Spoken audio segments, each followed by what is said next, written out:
Are you the kind of person who knows things? Things like you can get a domain from Squarespace, not just a website. Well, now you are that person, because now you definitely know you can get a domain from Squarespace. Something like whisperingbloom.com for your silent retreat. Or whisperingboom.com for your shouting retreat. Whatever your dream, a Squarespace domain and website brings it to life, all in one place. Get yours before it's gone with offer code MAKEITREAL for 10% off your domain or website. Terms and conditions apply.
Good morning, Northwest Indiana. How's it going? You are listening to Read Your Rundown with Bob and Brent on WJOB 1230 AM 104.7 FM in rustic Hammond, Indiana. We're live on the YouTubes, taking your calls at 219-845-1100. We've got a handful of things to talk about today. Let's see, we've got Kyle Busch passing away. That was a big surprise. Some pretty big news. Railcats opening day, Indy 500, Memorial Day. There's some Secretary of State drama down in Indianapolis that we've got someone calling in for that. Yeah, it's just a busy day. So why don't we hop to traffic and weather? Lynette, how's the traffic and weather? Just a minute. All right. Well, I can tell you right now, traffic is just fine. I'm looking at the screen, traffic is and fine. all the 94s, all the 55s, all the 80s. Yep, 294 is cleared, Bishop 4 is clear, Borman's clear. Only thing you really have to worry about is Dan Ryan's going to have some heavy traffic as you go into the city. But other than that, nothing else really to report. Moving on to weather, today we're at a high of 50. Today we're at 55 degrees with a high of 70 and a low of 57. It's going to be mostly cloudy, and then later tonight it's going to be cloudy with a passing shower or two. And tomorrow on Saturday we'll be having highs of 65 and lows of 56 with a passing shower in the morning, otherwise cloudy. And Sunday we'll be having highs of 73 and lows of 56. Should be mostly cloudy with a stray shower. Stray shower. How's it going, well, Brent? like the weather dog, I came in dry this morning. I can only tell you it's not raining. Well, you know what it is? It is, not that anybody cares. I suppose if you're watching the YouTube, you'll see sweat soon. It is 500 degrees in this place. I don't ever want to hear that, oh, money's tight, because I walked in and it said 73 degrees on the thermostat. Really, guys? Well, I mean, there's not many lights in here either. But they're all LED. They don't kick off a lot of heat. No, but they make us look too bright. I kind of like a dull, faded look. Turn off Can't all the see lights. all the imperfections. Yeah. So, the news yesterday. Now, I don't follow any of the racing stuff. I really don't. So Brent, maybe this is your wheelhouse. But yeah, Kyle Busch, 41 years old. His wife is a Lake Central graduate. I think she graduated in 2004. Oh, I didn't know there was that local connection. Yeah, so there's a local connection there. But yeah, 41 years old. It sounds like he was in a test simulator and became unresponsive. Well, he had been sick. What I'd read is he had been sick, and they took him to the ER. He had a fever, and it rapidly increased. And oh, really? I think it may have been pneumonia or something. I don't know if there's a definitive thing yet, but only 41 years old, and really was at the pinnacle of NASCAR. That's a big loss. I was more of a NASCAR kid in my youth. My grandparents lived in Talladega, so I got the pleasure of going to Talladega a few times, but don't follow it too much today. But he's one of those guys that everybody knows, right? I mean, at the peak of the sport. Well, like I said, I don't follow it, and I even knew who he was. So that's that's sad. And we are coming up on it. This is where I will show my ignorance. We're coming up on the Indy 500 this weekend, which I'm going for the first time ever. I've never been. I went the first year I moved here. It was fantastic. I'm told that it will give me chills when they start playing taps, and there'll be 400,000 people out in the audience, and you can hear a pin drop. Yeah, and then they do the oh gosh, I was there, I guess it was 2012, and gosh, what's his name? The actor, I'll look it up here. He sang the yes, welcome Goma Pyle. Yeah, yeah. And he was I guess he had done it for years, and I saw one of the last times that he did it. That was pretty cool. We sat right past the finish line, and it's having been in NASCAR, the IndyCar is a whole different experience to me. I mean, it's so fast. Yeah, both of them are obviously very loud, but it was a lot of fun. I guess it was just 1 year ago. That last year I was down there, actually appeared on Fox and Friends in the infield on Friday morning. They were doing a tour of Great American Things, and I've appeared on that show a couple times, and they called me up, and we were talking about inflation. Which, speaking of which, fancy that. Yeah, we're back talking about inflation again, which is a whole nother story that we could. I think we should divide this show into segments, because I know we're trying to focus on local issues and local news, but man, there's so much going on in the national politics that has an impact on everybody here. Well, so this morning, as I was chatting with a few folks down in Indianapolis about what really is political drama, intrigue going on in Indianapolis with the Secretary of State. We'll talk about that at the 8 o'clock hour. We now have, I suppose this will be breaking news, that the Daniel Elliott, the treasurer, the state treasurer, is now calling on our Secretary of State, Diego Morales, to resign. So, so it's not even so much of a, hey, let's go find a new candidate at the convention to, put on the ballot for November. There's now open calls for him to resign his post now. That coming breaking news from. So the treasurer is calling on the Secretary of State to resign. Yeah, I've missed this. What I did see, and this is you might could speak to this a little bit more. In less than 3 weeks, the price of gas is going to go up 62 cents a gallon, unless the governor convenes a special session to continue suspension of the gas taxes. He's only allowed to suspend it so much, I believe. 60 days. Yeah. So, do you think that's going to happen? As a student of politics, Bob? Yes. And 62 cents a gallon is huge. It is massive. And what's nerve-wracking about that is there is still stations out there that have gas over $4. I think a lot of places it's maybe high threes. But to slap on another 60, 70 cents on top of that, we're going to be right back where we were. So I have no doubt that they will get together and talk about that, though I will say this, at some point it is going to impact infrastructure spending. Well, I mean, it already has. I mean, you can't say that you're losing that much money. Well, and so right now, all of the money in the budgets for this year is fine. What my guess is, somehow we had this multi-billion-dollar surplus in the state of Indiana that now we don't seem to either have or talk about. I don't know. But my guess is unless they dip into that for next year's fiscal year, but the fiscal year for Indiana starts July, I think. I think Indiana's runs July to June. So my guess is they will have to. It's so artificially high because of Washington shenanigans. Well, the price of oil is really high. But relatively, when it was this high before, gas prices were not this high.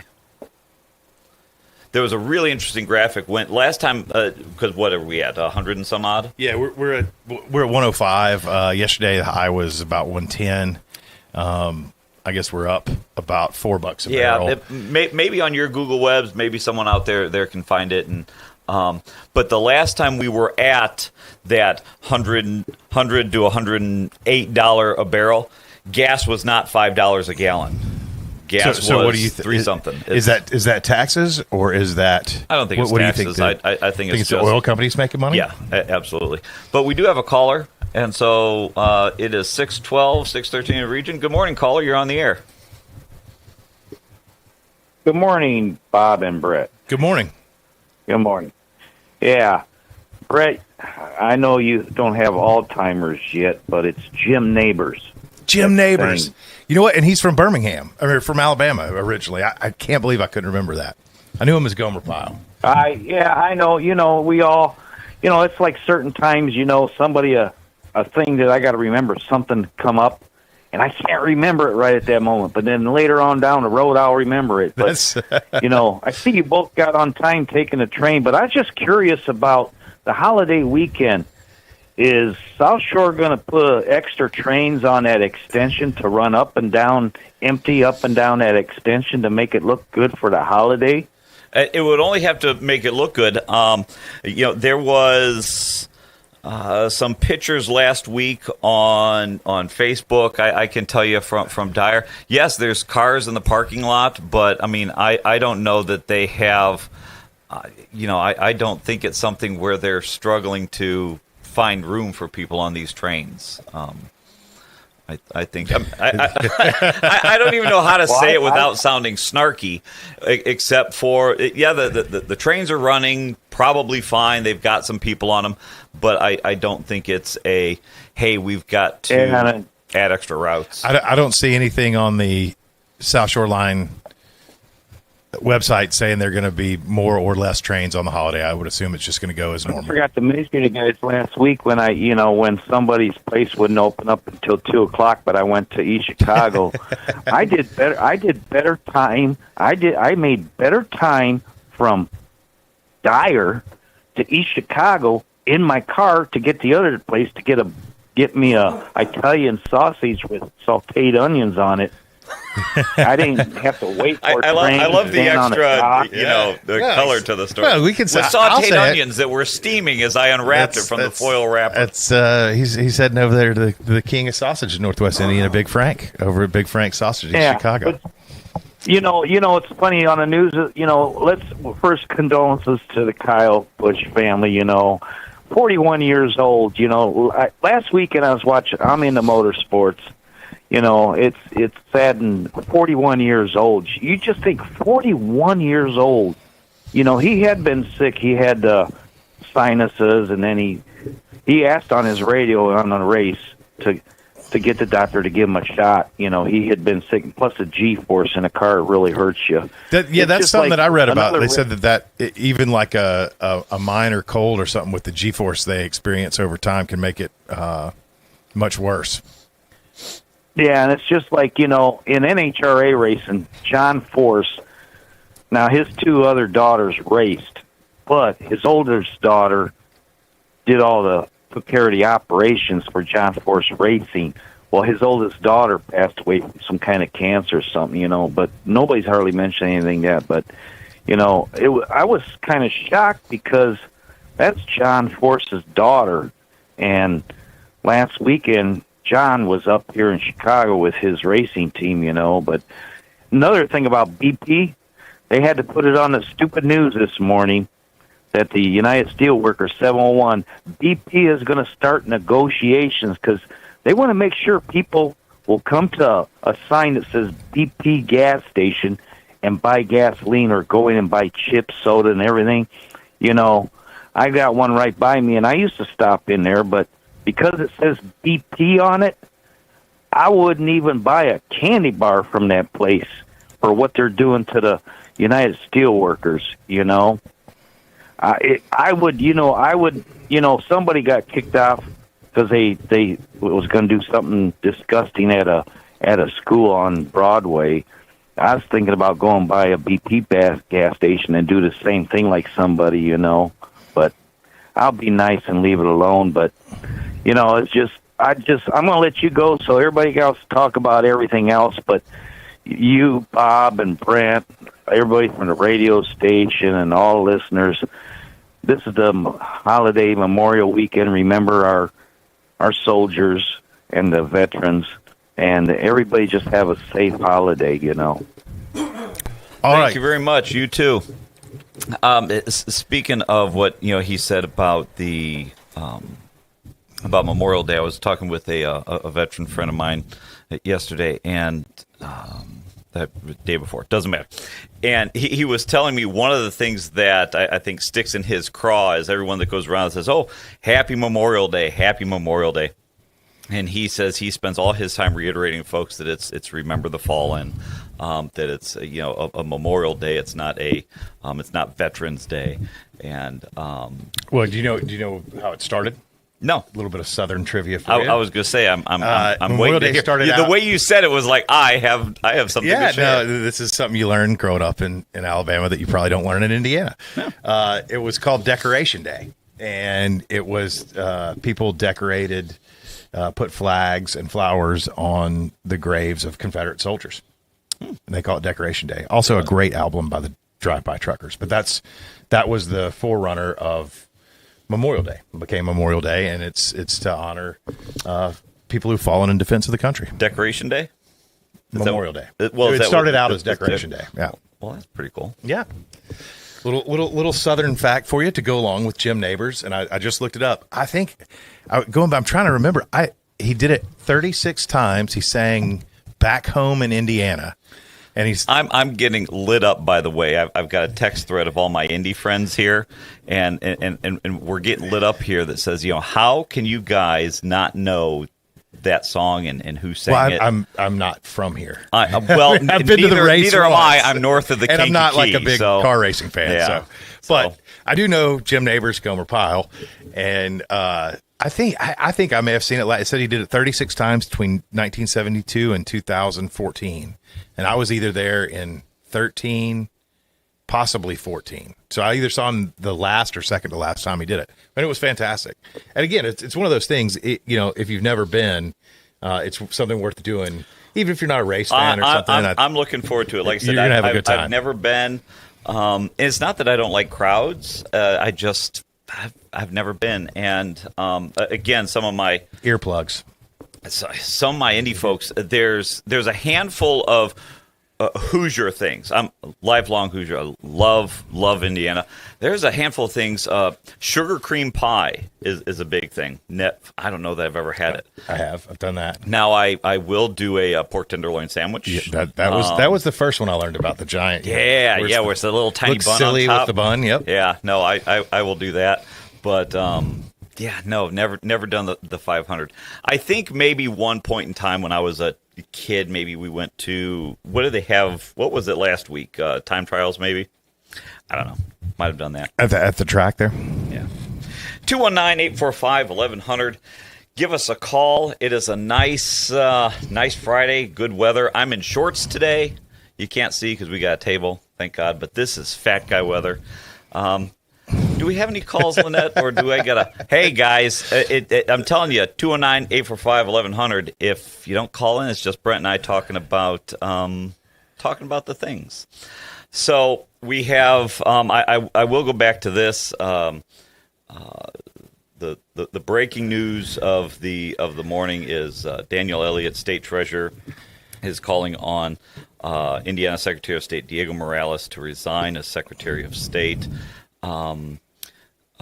He says in the article in the Times this morning, he will not drop his reelection bid. U.S. Senator Jim Banks, Attorney General Todd Rokita, Munster guy, they have withdrawn their endorsements in favor of a Jim Banks Senate staffer, Max Engling, who filed Wednesday to compete at the convention. So this is one of those. Indiana's a little bit unique here, right? It's like the lieutenant governor. It's not chosen in a primary or an election. It's chosen by the party. What will happen is in a few weeks in Fort Wayne, the Indiana Republican Party will hold their convention.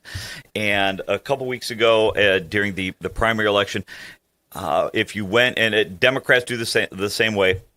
So if you went and you pulled the Republican ballot, in addition to any of the office holder spots you were voting for, you were also voting for delegates from each community. So Dyer is sending 6. I think Munster sends 8, maybe. Are you a delegate from Dyer, Bob? I am a delegate from Dyer. I was the number 1 vote getter for delegates in Dyer.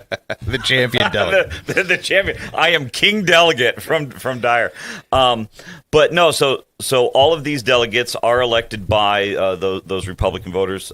This year, the state convention is in Fort Wayne, so we gather there, and it's not unlike you've seen them in movies, on television shows, the national convention where you'll see the crowds of people in all their patriotic attire, and you'll see signs that say, Indiana, Illinois, Wyoming. This is not unlike that word, but it's Lake County, Porter County, Stark County. And for these statewide offices, the delegates go, and they, through a process of speeches and corralling and vote whipping, they'll vote on. So they choose you'll choose the lieutenant governor. No, candidate? so that's split up. So lieutenant governor and attorney general, they're on an opposite year. So yeah, right. But you're right. You're right. So the candidates for attorney general, lieutenant governor, secretary of state, comptroller, and treasurer are chosen by the party, not a primary. Correct. And so this year it is treasurer, comptroller, and secretary of state are. So he will be voted on by the delegates in the party in Fort Wayne to determine whether or not he's the candidate. So I would go out on a limb and say he's probably not going to be the candidate based on this article, right? Well, I mean, you got I got to tell you, the Attorney General, the United States Senator, like people you would think were leaders of the party, are saying we don't want the guy. Right, but conventions are odd and fickle things. I've been on that. There's a bunch of vote whipping going on. There is a bunch of horse trading going on. I have seen each one of these folks that are running have floor guys, and they will go out there and they will make promises that sounds more nefarious than it really is, but their conversations with all the counties attempting to whip votes. I would not count out anyone at this point, and I'll say really. So it kind of looks like this guy's got a trail of sort of less than upstanding. So he's already been accused of purchasing a $90,000 Yukon Denali. Attended a business conference in India, conservative political event hosted by the former authoritarian government of Hungary. Rewarded campaign donors with no bid contracts, issued spot bonus payments to his office employees. But the thing that was like the straw that broke the camel's back is that his chief of staff is not a U.S. citizen, and he, if I'm correct, he's kind of been the spearhead in the I think citizenship verification of voters and stuff. Yeah, so he's got somebody at a very high level. His right-hand man, chief of staff, or is it a woman or a man? It's a woman. I can't remember her name off the top of my head. But she's not a citizen. Apparently not. And, is she there was an illegal, as they like to say? That'd be kind of a shocker, right? I mean, to say this, I don't know. So to counter, you're saying there's a lot of horse trading going on. I can't imagine. I don't know if she was. I do want to preface this. I don't know if she was illegal or a non-voting citizen. So I don't know what her paperwork status was. Going back and looking at some of the breaking news over the last day or so, it appeared that she had a valid driver's license, but had the indication of not a citizen. I don't know. I didn't know there were different designations of that. But to say that he has certainly been one to champion, only citizens voting, one citizen, one vote. To now find that his chief of staff or deputy chief of staff, whatever role this person played, because there's, again... kind of think that job could have gone to an Indiana resident. Yeah, you telling me you couldn't find a Hoosier for that job?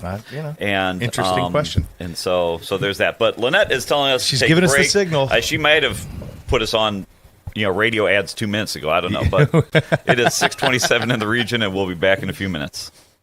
When your home needs help, the last thing you need is a faceless corporation or sales-driven franchise. At Myers Companies, we've been proudly local since 1951, born and raised right here in Northwest Indiana. We're family-owned and operated, built on trust, hard work, and integrity. And because we're family, we treat you like family. Your comfort and safety always come first. For HVAC, plumbing, and electrical done right, choose Myers Companies. Local, family-owned, here for your family.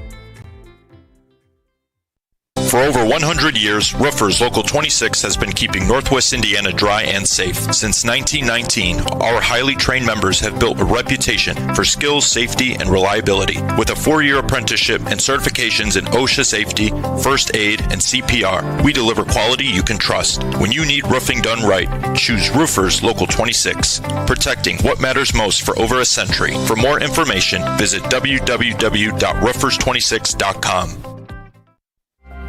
Introducing Powers Health, a health system with a new name and a strong legacy of caring for families in our community. One with a tradition of advanced specialized services and a vision for the future. One with a commitment to medical excellence and compassionate care. Everything we do, everything we believe, Powers Health. Ogren Insurance, Hammond's oldest family-owned independent insurance agency, now in its third generation providing clients in the Chicago area with products from quality insurance companies to handle your every need. Regardless of driving history, Ogren Insurance can find the right coverage for you at competitive prices. To learn more about the insurance solutions and services we offer throughout Indiana, Illinois, and Michigan, call 219-933-0076 or visit our website, ogreninsurance.com. We're located at 6929 Homan Avenue in Hammond, Indiana. Do business locally with someone you know and trust. Everybody else says it sounds normal. Yeah, everybody else is fine. Speaking of fine, it is 6:30 in the region. You're listening to WJOB, 1230 AM, 104.7 FM. It's Bob and Brent Region Rundown. We've got Lynette back there. We're going to be seeing a lot more of Lynette as Joe heads off to ESPN World. I'm excited because I know that deep down we are Lynette's favorite show. I know this. I've only been here twice. And that's the impression. I mean, the fact that we rose to the top that quickly, that fast, that alone, that fast is very impressive. Traffic and weather. I don't even have the traffic pulled up. I say Goddard's really good. That hey, if something comes up, he'll let us know. Watch the chat. Yeah, just watch the chat. While you're driving, watch the YouTube chat. And if something's going on, Goddard will give the news every 20 minutes. But no, everything looks. I don't know. Everything looks fine. Pretty much the same as last time, just a little bit worse on the Dan Ryan going into the city. Hold on. That's it right there. Every 28 minutes, we just say it's a little bit worse on the Dan Ryan. All right, moving on to weather. Good morning, everyone. Today we're at 55 degrees with highs of 70 and lows of 57. It's going to be mostly cloudy, and then later tonight we'll have a passing shower or two. Then tomorrow on Saturday we'll be having highs of 65 and lows of 56 with a passing morning shower, otherwise cloudy. Then Sunday we'll be having highs of 73 and lows of 56. It should be mostly cloudy with a stray shower. I think she cut me off there. Did you hear that? She's like, all right. I'm still for the weather dog. We send him out, see how he comes back. If he's dry, it's not raining. If he's shivering, it's cold. 219-845-1100. Call in.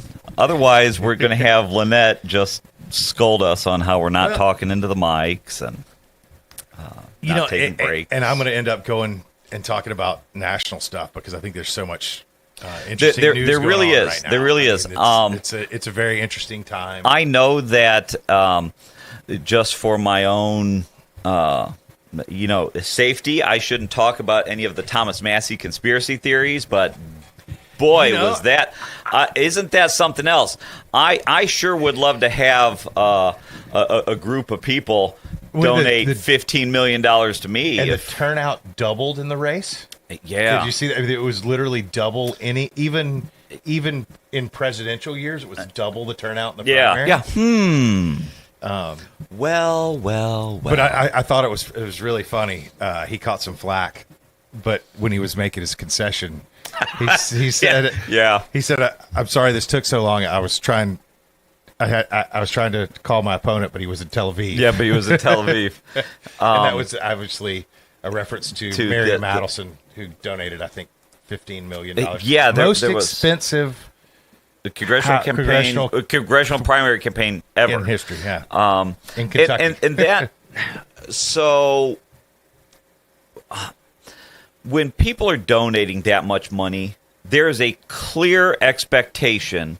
I mean, nobody is just that kind. I mean, maybe if I was a billionaire and a buddy of mine was running, I'd flood the engine for the guy if he was a good friend.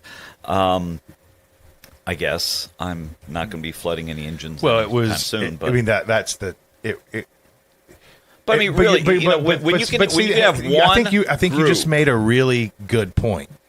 You said if you were a billionaire and you had a friend running, this wasn't billionaires who were friends with this guy.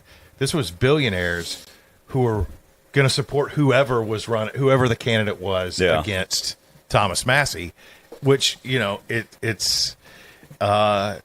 I hate to bring it all back full circle, but he was the guy driving the Epstein thing, right? I mean, he and the Democrat from California, his name, Ro Khanna. So they were the ones that authored the act that ended up getting the discharge petition because the speaker wouldn't put it on the floor, but they got enough signatures to require a floor vote, which then it passed, I think, almost unanimously. I think Chip Roy was the only guy who voted against it. We'd have to maybe get Chip on one day to explain that vote, but you know, and they still haven't released all those files, right? I mean, it's an ongoing cover up. I've been saying it for 3-4 years now. I think that it should all be public. If Bill Clinton's in it, then publicize it. If Donald Trump's in it, publicize it. I mean, we know Donald Trump's in it a lot, but you know, he was completely exonerated. So yeah, so he says. So well, yeah. I mean, if I say something, if I say something, it wasn't about me. It wasn't about me. So here's my thing with the.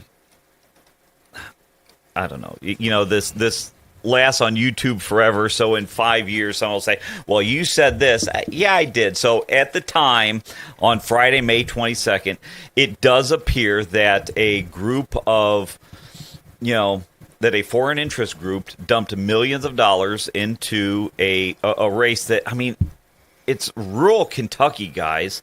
I mean, how does this have some, international intrigue and impact that there seem to be, you know, just one or two guys that are saying, hey, can we get the pedophiles and stop bombing kids? Is there any way we can do that? And evidently that warranted tens of millions of dollars being dumped into his opponent, and so he lost that. Now, yeah, he's been around for a while. Yes, he's an obstructionist. But I disagree with a whole lot of what he does, and same with Rand Paul. They're kind of cut of the same cloth. Yes, really, they are. But the one thing that I give them credit for, that most politicians don't, is they do stick to their guns. They actually have a philosophical position that they say this is what they're going to do, and they vote for it unwaveringly every single time. Certainly, where you knew what you were going to get from that. Well, I mean, you know, look at the Republican Party as a whole. I mean, you know, the last 50 years, the Republican Party has been centered around being a free trade party. Oh, I will be the first to say to wag a finger at the camera and say, and now that's it. Tariffs are great. Not true. The Republicans can't even take on a national level. The Republicans can't even take the fiscal conservative angle from it. They simply can't. Republicans have a terrible habit of, and you're going to see it, maybe starting in August. Oh, we're going to, then they're going to be concerned about the debt and the deficit and all that. But I tell you, they're not passing budgets. They're not cutting anything. It's forever expanding. Yeah, I mean, they shut it down yesterday. Right? Everybody, there was a vote on. They were going to vote on the War Powers Act, and the speaker just pulled the vote and closed Congress, and I believe they're coming home. Yeah, let's take a break. We can't get anything done. Let's go on another vacation. The really interesting thing in that Kentucky race, $16 million in spending. $9 million from AIPAC, which is the American Israel Public Affairs Committee, and another $7 million in pro-Israel GOP donors donated to Massey's opponent. And what's fascinating about that is that, and I just Googled it. Do you know what percentage of the population of Kentucky is Jewish? So I had heard. You can give me a number or a percent, Bob, because I have both. Well, let me just say. So I saw a meme, and we all know, if you're a longtime listener, that's how Bob gets his news. I had heard that there were something like 500 identifying Jewish folks in the district, and no synagogues or something like that. The district may be different. The state as a whole, 18,000 people. That is 0.4% of the population of Kentucky. If I get out my calculator here. Hang on, guys. Brent is counting with his toes. Some math, because I don't. And caller, we'll get to you in 1 second as soon as Brent's here. So if we go 16 million, carry the one. That's almost $900 per citizen in Kentucky, and it's in I'll take $900 anytime.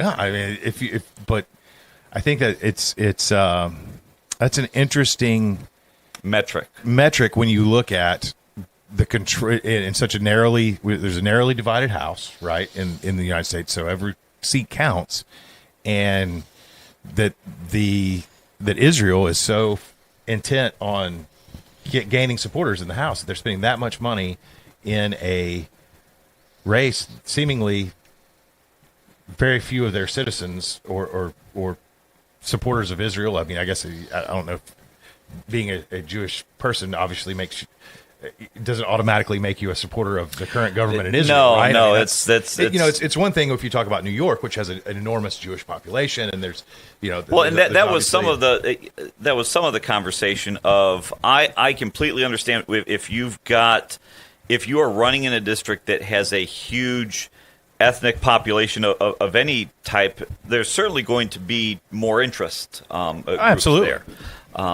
So there shouldn't have been much interest, but boy, it certainly garnered a lot of money. Certainly not to the tune of $15-20 million. Okay, we're going to get to the calls because that's what we're asking for. 219-845-1100. Call in, otherwise you got to hear us talk. Good morning, caller. You are on the air. Brent, Bob, good morning. Good morning. Gary. Hey, we have virtually zero control of what goes on in D.C., but we do have a little control of what goes on here. Brent, what's the price of tomatoes?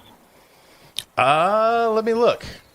I didn't place an order yesterday, but I can tell you what I paid for them on Friday. Give me just a moment. Can you tell me what you paid for them on Friday? And can you tell me what you paid for them a month and a half ago? I can. If you give me 2 seconds, I've got some fancy software that tells me exactly that. I saw that. It's really good stuff.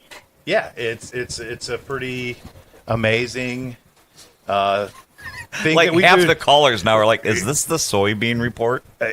No, but it allows us us to manage our spending. Hey, Bob, and see we'll let Brent do that and feed the squirrels to get the computer rolling. But your sentiment on a 16% turnout in Lake County.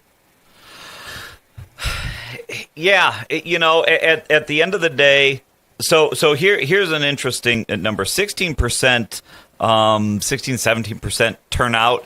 Yet 90% of the people on Facebook have something to say about it. And I tell you guys, right? It is. Yeah, go ahead and on Wednesday after an election say that this person's bad. If you don't show up, it's all decided by who shows up. And we have and I don't want to hear any of this garbage about my vote doesn't count. Here in Lake County, I go back to the Eldon Strong story. When this, I don't know, was it 6 years ago, 8 years ago? I think the guy lost by 2 votes. And anecdotally, the story was he had family that was out of town that had just they didn't early vote and then they forgot about it and they left. So it quite literally was friends and family who just didn't make it there. And Eldon Strong, who'd been a staple in South Lake County politics for a long time, lost. This wasn't there's thousands of people that turn out and my vote won't mean anything. I always talk about Dyer because Dyer's what I know. We had maybe 1,200, 12, maybe 1,300 folks out of 17,000 in Dyer. We had 1,300 come out to vote for the Republican ticket. Democrats, I think, maybe had 1,000 or so. But, yeah. Yeah, my stat guy that I hired, I ran for office, and we knew it was going to be a super low turnout. My guy, who's an amazing stat guy, and this is all he does, he said, we sat down and said, well, David, right off the bat, you're going to be a long shot. And I knew it, right? I knew it. Everything had to be perfect, and it wasn't. So he said he went back the last 7 midterm elections and then dissected them from that when there isn't a gubernatorial race or a senatorial race, or even for so those two main things, the only thing people really came out for, realistically, right, was the sheriff's race. And he said, David, it's going to be a super low turnout, and it really, really was. So but you're right. Whoever shows up gets to say. And when you look at that many, 16%, and cut that in half if you're a Democrat, right? Yeah. It's, when you get 8% of the population that makes the decision for the rest of us, how does that make you feel? And you're right. I don't care if it's on a Facebook keyboard or a bar stool. You have no reason to bitch. Show up. And if you don't like the people that come on this radio station or don't, then write a check to the other side. I don't care which side it is. I really don't care. So it's all about engagement, and it just seems that Lake County, R or D, it doesn't make a difference to me. The engagement is just abysmal, and I happen to feel, and sorry, I didn't want to pull a jet and hijack your show. No, I you're wanted fine. to bring it back to Lake County. I wanted to bring it back to Lake County because this is where we live. We don't live in Washington. We don't live in Ukraine. We don't live on the Mexico border, right? We live right here. And this has always been my concern, because this is the only thing we have control over, but yet we're still disengaged. And it's frustrating for me when you get the real hard figures, and I know a lot of the political wonks have the figures and the same ones I have, it's just abysmal. Unless you're an incumbent, then you're singing from the rooftops, because a bigger turnout means less control. Your guys' opinion. And I still want to know the price of tomatoes. I got the price of tomatoes. Last week I paid $3.03, $3.03 a pound. 3 weeks ago it was $2.14. 6 weeks ago it was $1.63. And I can tell you, January 6th, the first time I ordered them for the year, they were 87 cents. That Joe Biden? I don't know. So that's Joe Biden. Yeah. That's it's this is Obama's fault that tomatoes have tripled this year. You got to throw the Clintons in there too. That's right. Throw the Clintons in there. Yeah, tomatoes have information that could lead to the indictment of Hillary Clinton. That's why they're so expensive. But tomato gate. Yeah. Tomato gate. To your point here, and then I'll let you go. We've got a couple more callers. To your point, the turnout is a double-edged sword. I always want more folks to turn out, because it's on one hand, I ran a couple campaigns this year for the primary. They all won. They all did exceptionally well. I told them, I said, look, the goal is 50% plus one. The goal is just one more vote to win. That's the goal. Everything else is for ego, but a wider margin is better. My guys ended up winning 62-38. It was fantastic. I was very proud of them. But I said, look, guys, you won 62% of 16% of the town. So on one hand, it's people either don't care. I said, don't walk around the neighborhood as if you have been anointed. I mean, a majority of these people were apathetic and just didn't come out and vote. But again, you're right. Decisions are made by those who show up. So in a world where you live in a town like Dyer where there's 17,000 people and only 1,200 people showed up for the Republican ballots, not that, like I said, I think Democrats were. So wait. Then those 1,200 people, they get to decide the direction. And if the other 16,000 don't like it, then you show up. We give you 31 days to come and make your voice known. 31 days where you can send in a ballot. 31 days when you can go to an early vote center. You can go on a late night on a Thursday. You can go on a Saturday. And then, your jobs cannot prohibit you from voting. And so even if you're like, man, I work 12 hours a day. I work from 6A to 6P on Election Day. They don't have to pay you, but you get to go vote. There's no reason not to vote. There's yard signs everywhere. So at the end of the day, turnout is, whatever it is. When someone calls you to complain about something in the town, our leaves didn't get Thanks, picked guys. up or something. Guys, I got to go. Hey, have a good one. Thanks for calling. Do you say, did you vote?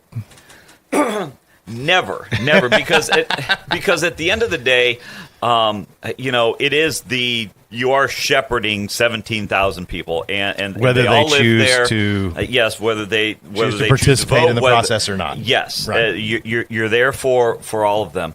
But what I will say is, when folks want to start applying for, hey, I want to be on the park board, I want to be on the police commission, I want to be involved.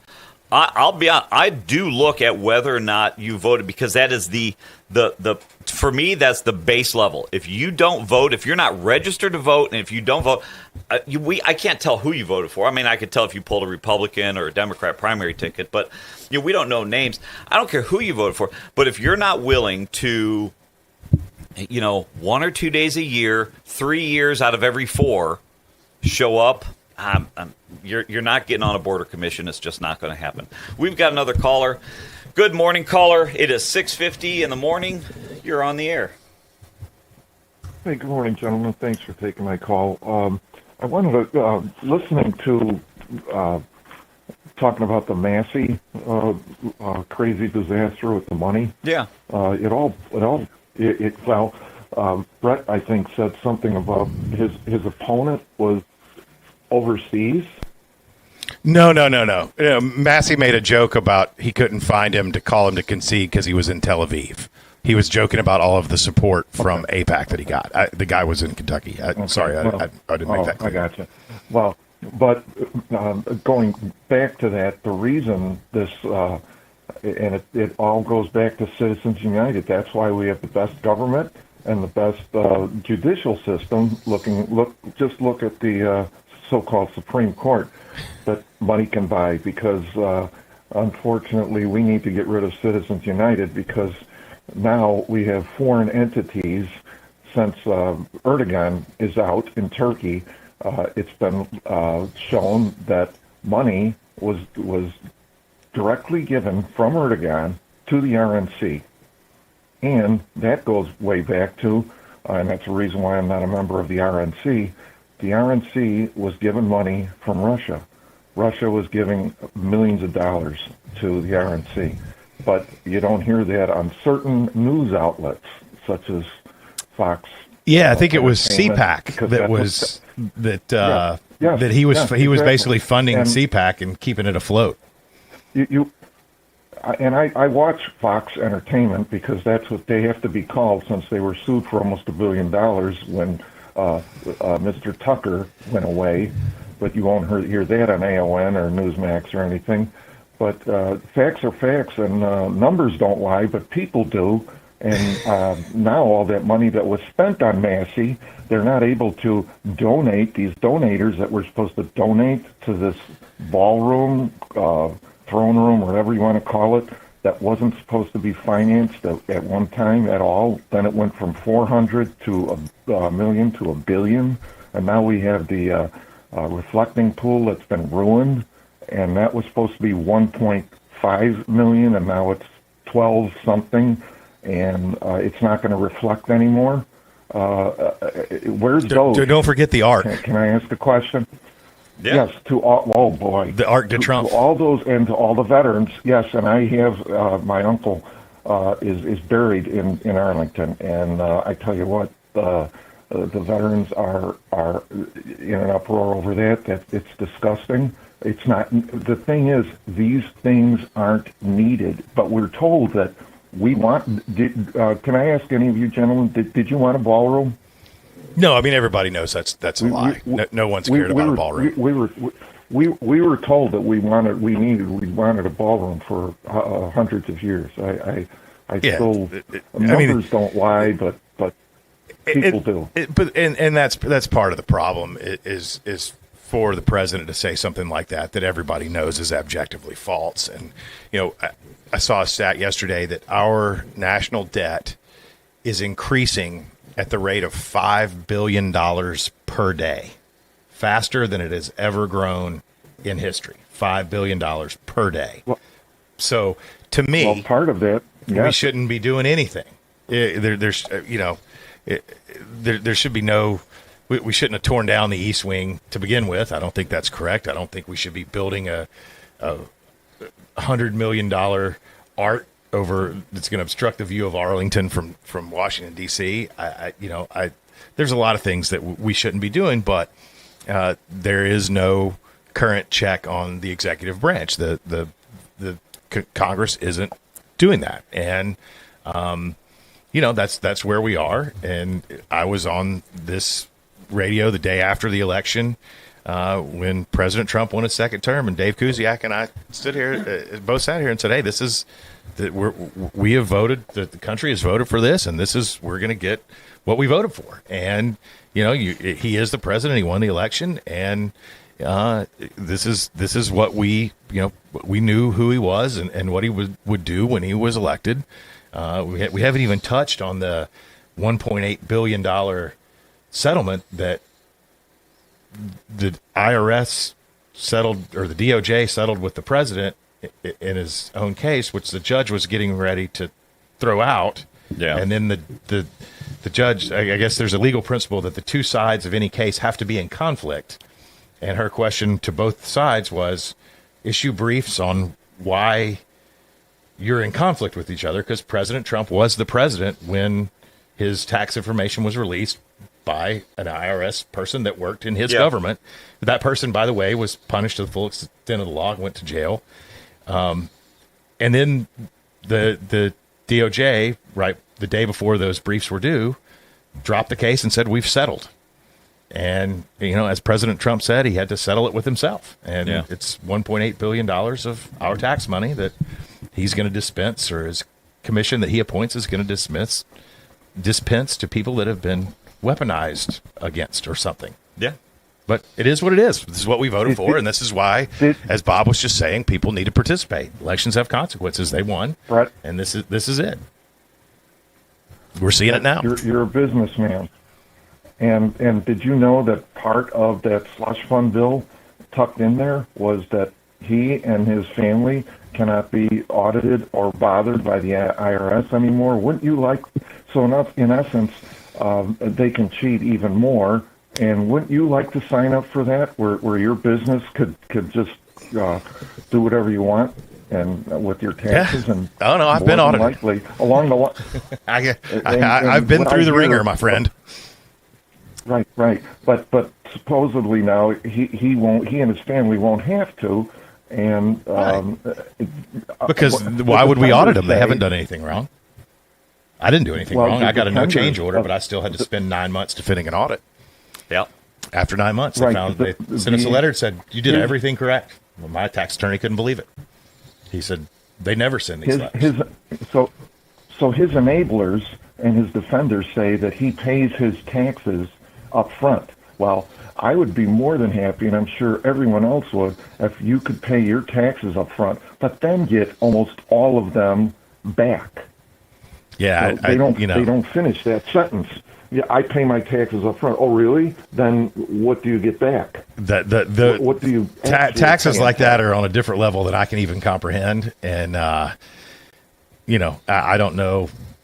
I mean, it would seem that if they're doing everything by the book, they wouldn't worry about being audited. Because I thought isn't that the reason he didn't release his tax returns when he ran back in 2016, that he was being audited? Yes. Exactly. Yeah, it was, I can't do this because I'm being audited, and I don't know. I mean, so it was weaponized. It's so hard to even have a conversation about it, only because it's like, it's all garbage. I mean, you said it, not me, Bob. It is. Hey, thanks for calling in, caller. We got to let you go. It is approaching the top of the hour, and we have to take a break. Have a great Friday. It is 6:59 in the region. We're going to take a break, and we'll be back in a few at 7:30. Stick around. Very excited for this. We're going to be talking about Railcats opening day. As you all know, I love the Railcats, and so we'll be talking about that.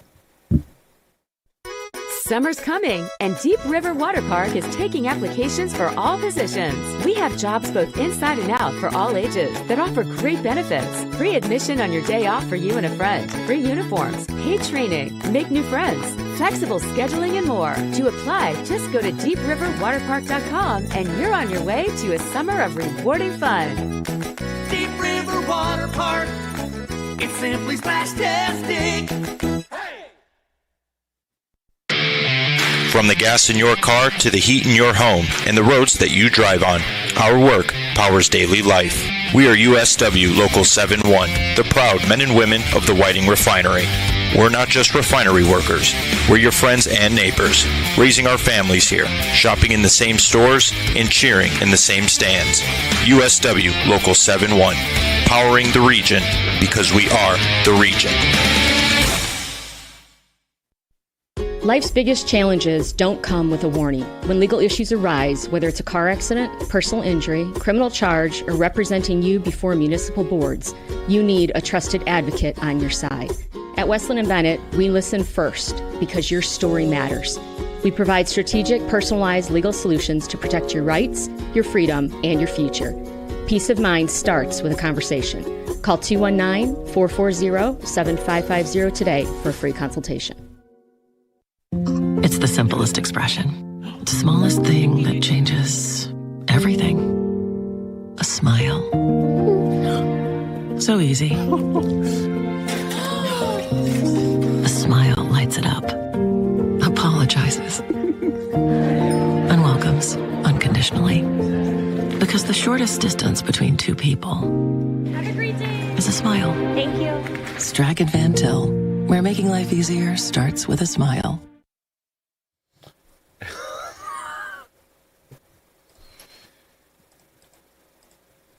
You guys know you're on now. Are we on? Yeah, We're back. There's no music. Okay. Oh, wait. Welcome I back. got to put the earphone in. You got to snap your fingers next time. Give us a sign. 7:01 in the region. You're listening to WJOB 1230 AM, 104.7 FM, streaming live across the interwebs on the YouTubes. Traffic and weather. Have a go at it, Lynette. Things are getting slightly worse on the Dan Ryan. All the other roads are fine. Good morning, everyone. Today, I was about to start weather instead. Sorry. Everything still looks the same. Skyway's looking a little bit of a slowdown. Skyway again. The Dan Ryan. It's cleared up a little bit. Everything else is pretty much the same. Bishop Ford is good. Borman's good. 294 is looking clear. Moving on to weather. Right now we're at a high. Right now we're at 55 degrees with a high of 70 and a low of 57. It's going to be mostly cloudy, passing shower or two later in the afternoon. Then tomorrow on Saturday we'll be having highs of 65 and lows of 56 with a passing morning shower, otherwise cloudy. Then Sunday we'll be having highs of 73 and lows of 56, mostly cloudy with a stray shower. A stray shower. A stray. I've got. I think we've got some callers. 219-845-1100. Before we take this caller, I want to give a shout out to my kids getting ready for school. Oh, look at that. I always forget, and they leave before I get the text, but I just got the text. They're watching. Good morning, Harper and Bart. I'll make good choices and do good today. Yeah, do good. Hey, give your dad some slack. You know, he's working hard. They give me lots of slack. They're great I know kids. he smells like barbecue all the time, and it's annoying. And can't we just have a normal smelling daddy? I get it. But I'll give Liam a shout out here shortly because he's got someone in the chat asked, hey, any spelling words coming up? It's the end of the year. They've got 2 or 3 days next week. Liam is in 4th grade, and in Lake Central, 4th grade is the last year in elementary school. Then they go off. So next week they've got the big, 4th grade send off. And I got to tell you, Beck and I, we are not emotionally ready to. So we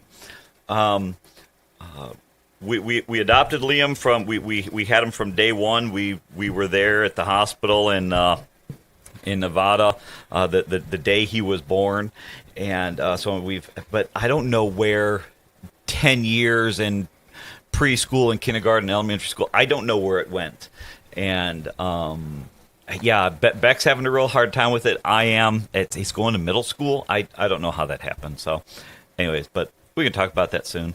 Good morning, caller. You are on the air.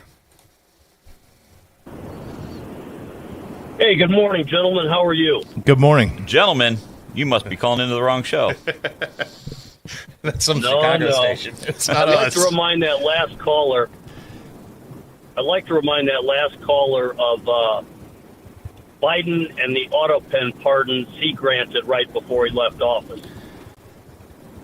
Oh, come on. You don't want to compare pardons, do you? Really? Oh, I will, Brent. And I think that last caller has a daughter in law enforcement, and I'd like to remind him of Biden and the Democrats allowing all that baloney over the southern border. I have a question for you. Do you think that the people who stormed the Capitol and were convicted of assaulting police officers and then pardoned by Trump should get paid from this weaponization fund that Trump just settled with himself? No, I don't. Okay, you're against that. Don't. Okay, good. I think that's I think Mitch McConnell said it best yesterday. Incredibly immoral. Incredibly stupid or utterly immoral. I was like, oh, Mitch has still got a couple of good cards left. I don't think they had any right to enter that building. Well, bipartisan, across the aisle. What's another one? Transformational, right? Ooh, transformational. If Chuck's driving right now, eyes on the road, Chuck. You say transformational, he gets tingly. You throw train in there too, and it's all over. Good. But common sense tells me that when the president says our citizens come first, and you as Democrats can't simply stand and applaud that, talk's cheap. So for Dave Gearman, with that crap-eating grin on his face as he poses with Frank Mervan and Hakeem Jeffries, tell me that you support our citizens first. So take that photo and shove it up your keister, Dave Gearman. Hear, hear, I salute your defeat. We don't need you as a politician in the county. Hey, that works. So I think it's interesting. Yeah, okay, go ahead. So thus far, what are we about a little over a year, not quite a year and a half in, Trump has pardoned 70 people convicted of financial crimes and fraud, and that has zeroed out more than $1.5 billion in criminal debt restitution and fines owed to taxpayers, the government, and defrauded victims. Well, that's an interesting fact. Well, then. Fraud pays. I feel like I've been defrauded at some point, and I am owed. I'm defrauded every time I buy tomatoes right now. I am owed something. Or gas. Although it's going down. But maybe going back up. It's about to, gas is about to do we jump know the up timeline? 70 cents. Yeah, 62. 62 cents. Was what if they don't get it done. What's the timeline on that? I don't know. It's so if they 2 more weeks out, 3 weeks out. The governor has to call a special session, which I don't know if there's do they have to notice that, give everybody a week's notice to show up? I don't know. Then they have to craft a bill that says it's okay for him to extend these gas tax holidays for X amount of time, right? Which, golly, it's an election year. My guess is they're going to say yes. Right. So, and then they're going to stick it to you in 18 months when they realize there's no money in the CCMG grant fund and people are wanting to pave roads. But yeah, let's kick that can. So you're looking at 62 cents and the 62 cents a gallon in less than 3 weeks. See if there has a date that would expire. June 8th. June 8th will. Okay. If they do not have a special session of the Indiana legislature, and then that special session pass a bill, because it's not just that's far from a done thing, kids. right? I mean, so that will add 62.5 cents to every gallon of gasoline sold in Indiana, which you typically pay. It's just frozen now because somebody decided to get sideways with the Strait of Hormuz, and you're paying more for gas, but. Okay, we've covered tomatoes and gas. We've got a few more callers. Thanks for calling in. It is Caller, what you got for us?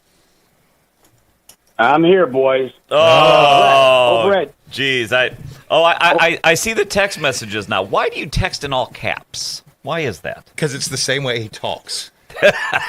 That's true. You're with a lot of enthusiasm. What you got, Mac?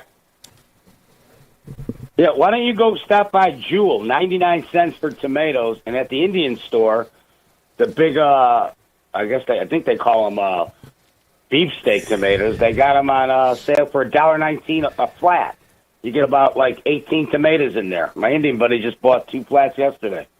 Well, so we buy them 50 pounds at a time. You're not using that many tomatoes. We buy about 50 pounds at a time, and so 2 cases, 25-pound cases, and we get it delivered.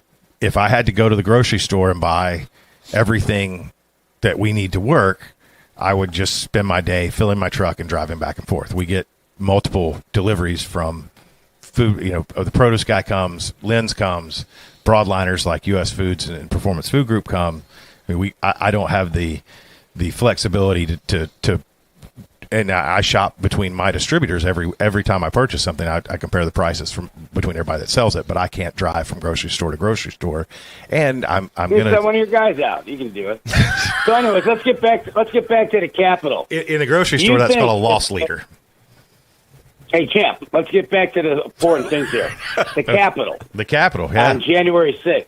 So do you think if a woman standing out there with 2 kids watching everything, just watching everything, never entered the building, never even got onto the concrete slab of the Capitol, how much time should she have spent in jail? I don't know. I'd have to see the details of the case, but I think most of the people that were convicted went into the Capitol. I just gave it to you. She was standing. Well, you've given me lots of things before that never weren't true. Like the couple weeks ago, we had the she never entered the Capitol. You asked what's her name? Questions. I'm asking you a simple question. We deal in facts here, Mac. What's the lady's name? I'll look it up. Brett. What do you want, a Social Security card? I'm just asking you. Well, no, I'm unaware of anyone that was just standing out enjoying the day in D.C. that was convicted. It was 1,500 people who stormed. I mean, I don't have to tell you about this. We all watched it live. They were beating. We all saw the undercover FBI agents open the doors and let people in the Capitol, so that there could be a. It's so funny that I'm sorry. Was that did anybody who stood outside the Capitol, Brent, have gone to prison for simply being there? Simple question. If you're standing outside the Capitol beyond the police zone, I don't think you should have gone to prison. If you stormed the Capitol, what's so funny is they had. I'm going to find this guy. Tax-exempt status lost their status for being a supporter of Donald Trump. Should they have lost their tax-exempt status for organizing people to vote for Donald Trump in 2020? Who give me the example? Anybody, Brent. Go. Well, you can't. I can say that's not even a good hypothetical. That's. It's not a hypothetical. It's a real, live, legal case. Okay. People what who is have it? in organizations. What's the name of the organization? Brett, can I talk for a second or no? No. You said an organization lost its tax-exempt status for registering people to vote for Donald Trump. I'm asking you the name of the organization. Let's look it up. If that's all they did, then no, they shouldn't lose their tax-exempt status. But let's look it up. There you go. Okay, you can't just say. Let me ask you one more question, Brett. Brett, if someone has a crime committed against them in the state of New York, they're a resident of New York. They claim Jeffrey Epstein violated them in some manner or fashion. And they bring that case to the Attorney General of New York and they say, hey, here's what happened. Here's what he did. And there were other people involved, and they named the other people. They gave them the names. Do you think the state of New York, do you think the Attorney General should prosecute those cases? Absolutely. And if you think they should have, why won't the state of New York do that? I don't know, and I think they should, and that's why we need all the files released. I'm very curious as to how. You don't need a hey, single hold on, file. wait. You've got I'm talking now. Listen, I'm talking now. To the Attorney General, okay, and said they did this to me. So, and here's 5 listen other to girls me. Listen who to they me. did it to, Brett. So they should. Won't the state they should. of New York prosecute them? Why was he given house arrest and pled down to misdemeanors when in South Florida by Acosta? Florida, right? No, that was a federal. That was Acosta, who became the the HUD secretary for a minute. Alex Acosta. Yeah, where was that case adjudicated? Florida. But it was a federal case. Florida. I just said Florida, Brett, and you said no. Okay, so that was adjudicated in 2010 down in Florida. So we should investigate both Florida and New York and understand what happened, and we can't do that without releasing all the files. Do you disagree with that statement? The files have been there forever. No, they haven't. Your buddy Joe Biden sat on the files for 4.5 years. Okay, yeah. Now, why it's a good question. Did they not do anything with them? I don't know, and I can't answer that. I think they should. I think there's a lot of people that are embarrassed by it, and I think they should be. I think it should all come out. I said it before. I said it before. Democrat, Republican, it doesn't matter if Bill Clinton's in it. Let Bill Clinton get out. Why is President Trump go after everyone who wants those files out? Hey, that's a fact. He's done that. Why? I want to interrupt you both for a second here for a bit of breaking news. Police are on scene at the Franciscan Michigan City hospital for an active shooter incident. It does appear that the suspect may be in custody, but it sounds like that'll be some breaking news that will unfold here as probably the next hour goes on. We'll see who was involved and what came out of it, but it does appear that there was an active shooter incident at the Franciscan in Michigan City.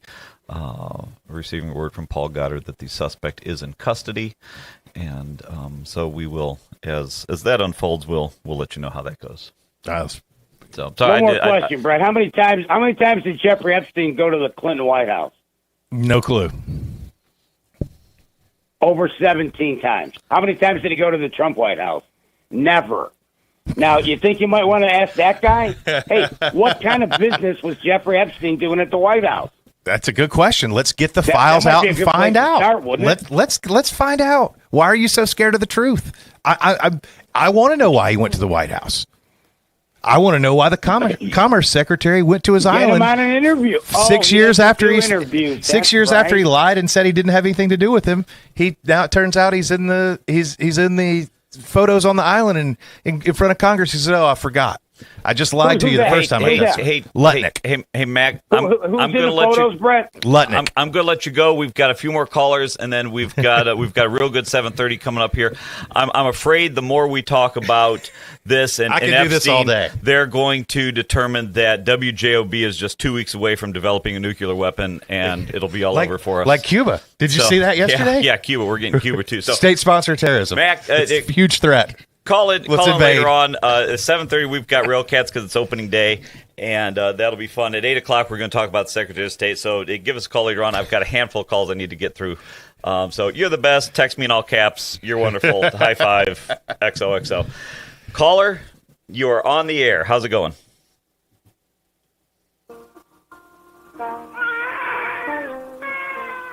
I think we're on hold or something.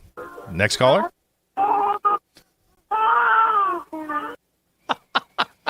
Somebody put their phone down in an interesting spot, huh? They did. Got another one? All right. Good morning, caller. You're on the air. Yeah. Hey, Bob, Brent, can you hear me? Yes, we can. Hey, Brent, I apologize. Hey, Brent, are you the gentleman with the baseball cap on, with the hat on? Yes, sir. That's me. So, Brent, I want to talk to the handsome one. Hey, Brent, do you remember those radical insurgents? Remember those monsters that on January 6th, they raided that political building? You remember those guys, right? Yeah, I remember the Capitol being stormed. Hey, Brent, let me ask you a question. Yes, sir. What are your thoughts? I'm going to ask you a question. I want you to think about this for a second. Think about this. What are your thoughts on the hundreds and hundreds and hundreds of other individuals. Before that, the BLM matters people. Remember how they stormed into the Capitol buildings? No. Remember how they stormed into those Capitol buildings? Those were government buildings. Do you agree that all of them should have been arrested and put in prison as well? Yes or no? I don't remember people storming the government. Oh, bingo, bingo, ringo, singo! I'm sorry. Brett, you got to remember, big guy. Brett, they broke into the capitals of different states. Who is this? They didn't protest. How many police Brett, did they hurt? Why? You can't remember that. Brett, what's going on, Brett? Brett, what's going on in your brain? What? No, I'm going to look it up. Who stormed the Capitol and when was it? Hold on, look at what, Brent? These bastards were burning down cities. They broke into government facilities. Brent, do you really not remember that, Brent? Brent, what's going on, Brent? Do you don't remember that, big guy? You're being a little confusing. Hey, Brett. Okay, so the BLM people stormed the Capitol and burned it down? I don't remember that. Brett, I do remember January 6th people assaulting police officers. Brett, Brett, you want to avoid this? I don't. You just take a deep breath and let's have a conversation. Brent. Okay. There were individuals that broke into government facilities, Capitol facilities in different states. Oh, no. Brett, I'm going to provide it with you. Okay. Now, if I can provide you those, I can save you a lot of talk. If someone breaks into a government facility where they're not supposed to be, they should be prosecuted for a crime. It's very easy for me to say that. Yes. Deep breath, little less coffee this morning. Take a deep breath. I'm going to provide you with facts. Hey, Brent, if I break into the Utah Capitol and I'm told to get out and I hold a protest inside the Capitol, is that an insurgence inside that Capitol building? I think there's a difference in a protest. You're going to no. It depends. If people are okay, God, Lee, this guy's nuts. Hey, listen, if you'll let me respond, we can talk. You don't have to scream every time. If someone breaks in or trespasses anywhere, they should be arrested and they should be convicted of a crime. If you're having a peaceful protest and you decide to sit in the capital of Utah or Texarkana, I don't care, you should be arrested and charged with a crime. If you go to the United States and you smear feces on the wall in the United States Capitol and you steal the lectern out of the House of Representatives, you should also be prosecuted. This sounds like a Jeff Foxworthy bit. I mean, like what? It's ridiculous. I don't think anyone should break in to any government facility and commit a crime and not be punished. Which, as a point of fact, is what happened when the president commuted the sentence of people who assaulted police officers. So anyone who says to me that they back the blue and they support the police officers, but also support paying money to people who were convicted of assaulting them, you're nuts. And that's the end of that. Next caller. Good morning, caller. You're on the air at the Rainbows and Sunshine Hour here on WJOB. Well, I got to agree with the last caller, Brett. You do have selective memory. You know, you have all the free Palestine people storming. Arrest them. I don't. Arrest. You're saying you're talk about that. I'm not opposed to anyone being arrested who breaks into a government building or trespasses. That's okay. Well, that's okay. I don't understand how about selective memory. I think part of what was lost on the last caller was, Brent, if I may speak for you for a moment, there was a bit of the reducto ad absurdum in that you were specifically talking about the Capitol building. We weren't talking about the BLM protests in Minnesota, up in Seattle, Sure. and all these other places. So I will. I'll give him. I'm going to quote the great Iron Lady: "Crime is crime is crime." Right? That's what Margaret Thatcher said, and I agree with that. I don't understand why that's a difficult position to take. And you know what else I get sick of? I get sick of hearing people on this radio station that got their, hey, Brett, you're one of them. You got your F-250, right? You got your F-250. Everybody's got their $90,000 vehicles, and everybody cries about Mine's about 15 years old with 150,000 miles on, and I use it to haul trailers for work. But yeah, mine wasn't anywhere near $90,000. I'll tell you that for sure. You hear everybody on the radio station that's got money and crying about. I paid $3.69 a gallon for gas yesterday. Boo-hoo, cry me a river. But when the Dinwood and Diapers was here and I paid $5.89 a gallon, it was, it is what it is. It gets old. No, I've never been for higher gas prices. I don't think gas prices are ever good when they're high. I mean, the thing that I disagree with is that we didn't have gas prices until we decided that we were going to start a war with Iran. One of the things that I read yesterday was every day that the Strait of Hormuz is closed adds a week to the time it will take to replenish the stocks of petroleum globally. The strategic reserve in the United States is lower than it's ever been. And do you know why it's lower than it's ever been? Because we're selling it into the market to keep the price low, not only for us, but for people in other countries. We're giving away our strategic petroleum. And you know what? We're making money on it. We probably bought it at $50 a barrel, and we're selling it into the market at $100.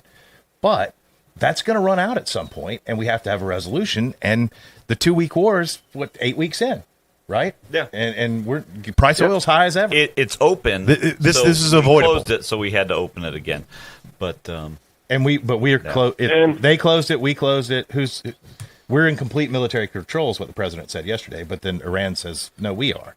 So someone's not telling the truth.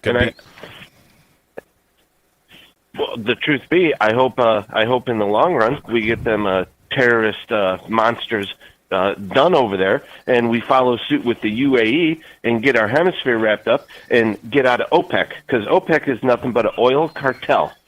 It's a cartel, is what it is. Yeah, get out of OPEC. I don't think you get any. No argument there, my friend. Any argument there. 100% right on that.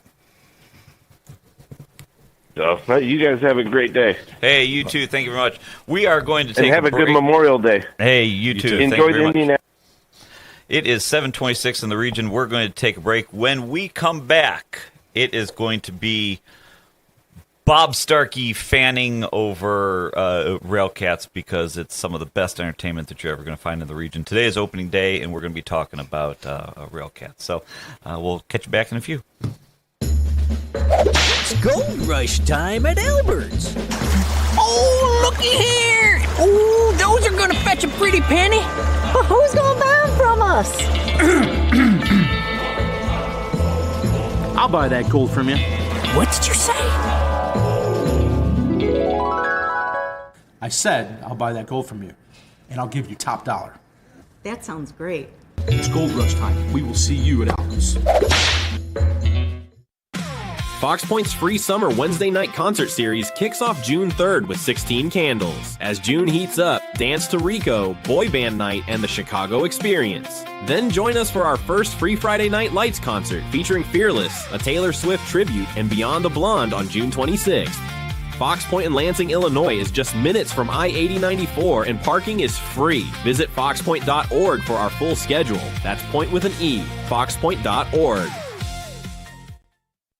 Are you sausage curious? Who's ready for Polish? Big Frank Sausage has the very best Polish food in the region. You had a mouthful of Big Frank sausage? We have a full bar, dine-in, carry-out, delivery, and catering available. I've had a mouthful of Big Frank sausage. I've got a mouthful of Big Frank sausage. 219-378-9556. Smacznego i na zdrowie. Who's ready for Polish? We've had some cars run into the barrier wall, not paying attention. They were on their phone. Texting, scrolling. Yeah, it's bad. Most often they be on their phones or they're just not paying attention. They can cause a crash. We could stand on the side of the road and watch every other vehicle looking down into their lap as they're passing us. You know what they're looking at. They're looking at their phone. Phones. On their phones, not paying attention. Phones. I'm not a mathematician, but I say probably about 80% of the people who pass me are on their telephones. No call, text, or video is worth putting yourself or a road worker in danger.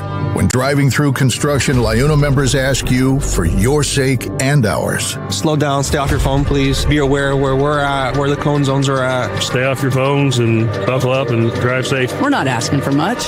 This is Brian Short, Business Manager for the Indiana Laborers District Council. Everyone deserves a safe place to work. Do your part in the cone zone. Slow down, save a life. We're all in this together. A message from Laborers International Union of North America and affiliated locals.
Good morning, everyone. Again, welcome back. It's 7:31 here in the region. WJOB 1230 AM 104.7 FM on the YouTubes. Traffic and weather. Traffic. Let me guess. It's getting a little worse on the Dan Ryan. Klein Avenue's slow. 30 and 41 are fine, and everything else is whatever. How's that? How'd I do, Lynette? You did perfectly. That's exactly what I was going to say. There so you go, let's move Jimbo. on to weather. Good morning, everyone. Today we're at 56 degrees with highs of 70 and lows of 57. It's going to be mostly cloudy today with a passing shower or two in the afternoon. And then tomorrow on Saturday, we'll be having highs of 65 and lows of 56 with a passing morning shower, otherwise cloudy. Then Sunday, we'll be having highs of 73 and lows of 56. It's be mostly cloudy with a stray shower. So, it's 7:31. Liam's probably getting on the bus here, and have a good day at school. There's no spelling today. I don't know what they're doing. I don't know what you do the last few days of fourth grade, aside from having, I don't know, whatever senioritis is for fourth graders. But Liam is very excited, and I'm excited too. It's opening day at the Railcats. For those of you who have watched for a long time, there's a lot of folks that, kind of harp on, for a long time, Chuck and I, about, what are you saying about the region and, Gary and all that stuff. And I have to say that one of the best amenities, one of the best entertainment, for the biggest bang for your dollar is going to a Railcats game. And I'm clearly, if for those watching, I'm not an athletic person. I don't play baseball. I don't do any of that stuff. I love going to a game, and The Railcats have this deal where it's $250 for 5 general admission tickets. I think they call it the Family Season Pass, and we've done that for a couple years now. And I don't know, I'm excited. Today's opening day. Today we have Andrew Mild, not Andy, not Drew. Andrew Mild. What is your role with the Railcats? So I am the play-by-play broadcaster, and I also do sales. So I wear a lot of different hats for our team. That is one thing that I have noticed. First off, everybody there is extremely pleasant. When you buy when we bought our season passes, you get a bunch of emails back and forth, and it's not some no name, no face corporate thing out there. People are perfectly fine to talk, and I did the same thing. I got my email that said, "Hey, here's your your code for your thing." I'm like, "Hey, can we get someone on the radio?" And all of a sudden, now we've got Andrew here, and so I'm excited. Opening day, tell us about what. I don't even know where to begin with this. I'm just having fun here. He's just so energized. Bob is one of the biggest Railcats boosters in the region. So. I love that. I really am. For years, he's told me how much he loves going to those games. I do. It is. We usually get out to a few of them every year. It is so much fun. I first started going because up on the top decks, I don't know what you call them, we had gone to a couple like corporate events. Yeah, so like our suite level? Yeah, okay. and that was always fun. And now, for the most part, you can catch Liam in the general admission section, front row. And so if you've seen a kid out there, that's Liam out there. He ran the bases for the first time out there. He caught his very first foul ball last year. He walked out of the bathroom, and the foul ball came right at him. He grabbed it. It busted up his finger. He was so proud, though. I mean, he was going around because it was like black. He was going around like this, like look what I did, look what I did. He thought that was the coolest thing ever. And you guys had some baseball camps out there. He went to, I think it was maybe it was a hitting camp or just whatever. I think it was a play ball weekend. Yeah, so that's something we do with Major League Baseball. Yeah, he had a lot of fun with that. So, anyways, talk to us about first opening day and then what you guys have planned for the season. Yeah, so first opening day, the Cleburne Railroaders are coming into town, and they're a really experienced team. They're going to score a lot of runs, so hopefully the pitching can hold them down. We have the magnet schedule giveaway today, and then we have a dog bandana giveaway tomorrow. Later on in the season, we have a Rusty the Railcat bobblehead, which we haven't done a bobblehead in years, so I'm really excited for how that's going to turn out, and they look really cool. But other than that, Noelle McGlynn, who runs our marketing and comes up with these promotional ideas, she's done a fantastic job. It was her second year with the team and her first time really leading the charge on that. And the idea she came up with was out of the box, and I think our fans are really going to love it because, as you know, in the region, we are out of the box thinking people. Speaking of some of the giveaways, we've gone there, and so tonight's Magna Night, we've gone, I think last year there was a Harry Potter scarf, I think was something last year. One thing that you didn't mention were the fireworks. Oh, best in the region, or best on this side of the toll road, as we like to say. On this side of the road. That's good. Again, I'll be the first to admit, everybody knows I love them now, so nobody will hold this against me. We didn't have, I don't even want to say we didn't have high expectations. We didn't really have any expectations the first time we went to any of it because it was just, hey, we're looking for something to do. It was expensive for the family. There's 4 of us, Beck and I and Liam and my dad. And so it was inexpensive. We go, and the fireworks were really amazing. Again, you're getting a free fireworks show at the end of a ball game. It's... Again, in your head, I don't know if you're thinking there's a guy with a sparkler running around, which maybe they'll let you do, Brent, sometime if you want. But that could be a good promotional idea for the worst fireworks show. For the worst fireworks show. Just light up a sparkler and go. Just Brent standing out in the outfield waving sparklers. Brent with a hot dog and a sparkler just running around the bases. Don't tell me with a good time. You know someone in the office right now is thinking, I wonder how we can make that happen. But, yeah, and fireworks are tonight, I think. Yes, too. Fireworks tonight and Sunday because we don't play Memorial Day this year. So I would, as you said, they're the best. And I remember going as a kid myself saying, this is awesome. And I became an adult, and I'm still thinking, hey, this is awesome. Yeah. I'll even wrap up the broadcast a little early just so I can sit and watch fireworks in peace. Yeah, it's a lot of fun. I would be remiss if I didn't mention Sunday. Apologies, Chuck, if I get this wrong. Chuck Pullen, one of our guys here, he does a lot of work with the Indiana Beach. Okay. And I think on Sunday, because Indiana Beach this year is celebrating their 100th anniversary, which is, pretty awesome for any type of entertainment venue to be open 100 years. I mean, that's pretty impressive. And you get reference on Stranger Things in the middle of season 5. Yeah, I know. So what more could you possibly want? Exactly. But I think they're doing a day on Sunday. Yes. I don't know what that entails. So they're doing a specialty jersey. So our guys are going to wear the jersey.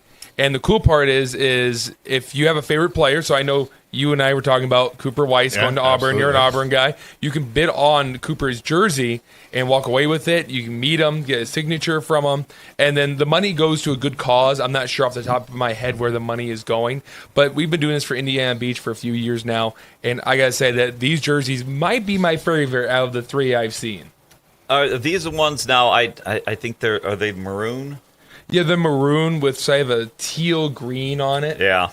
And on the sleeve, it says 100 Years of Indiana Beach. Last year was really cool. They were like sand pirate ones, and then the year before that, they were red and black with a roller coaster. Oh, that's pretty cool.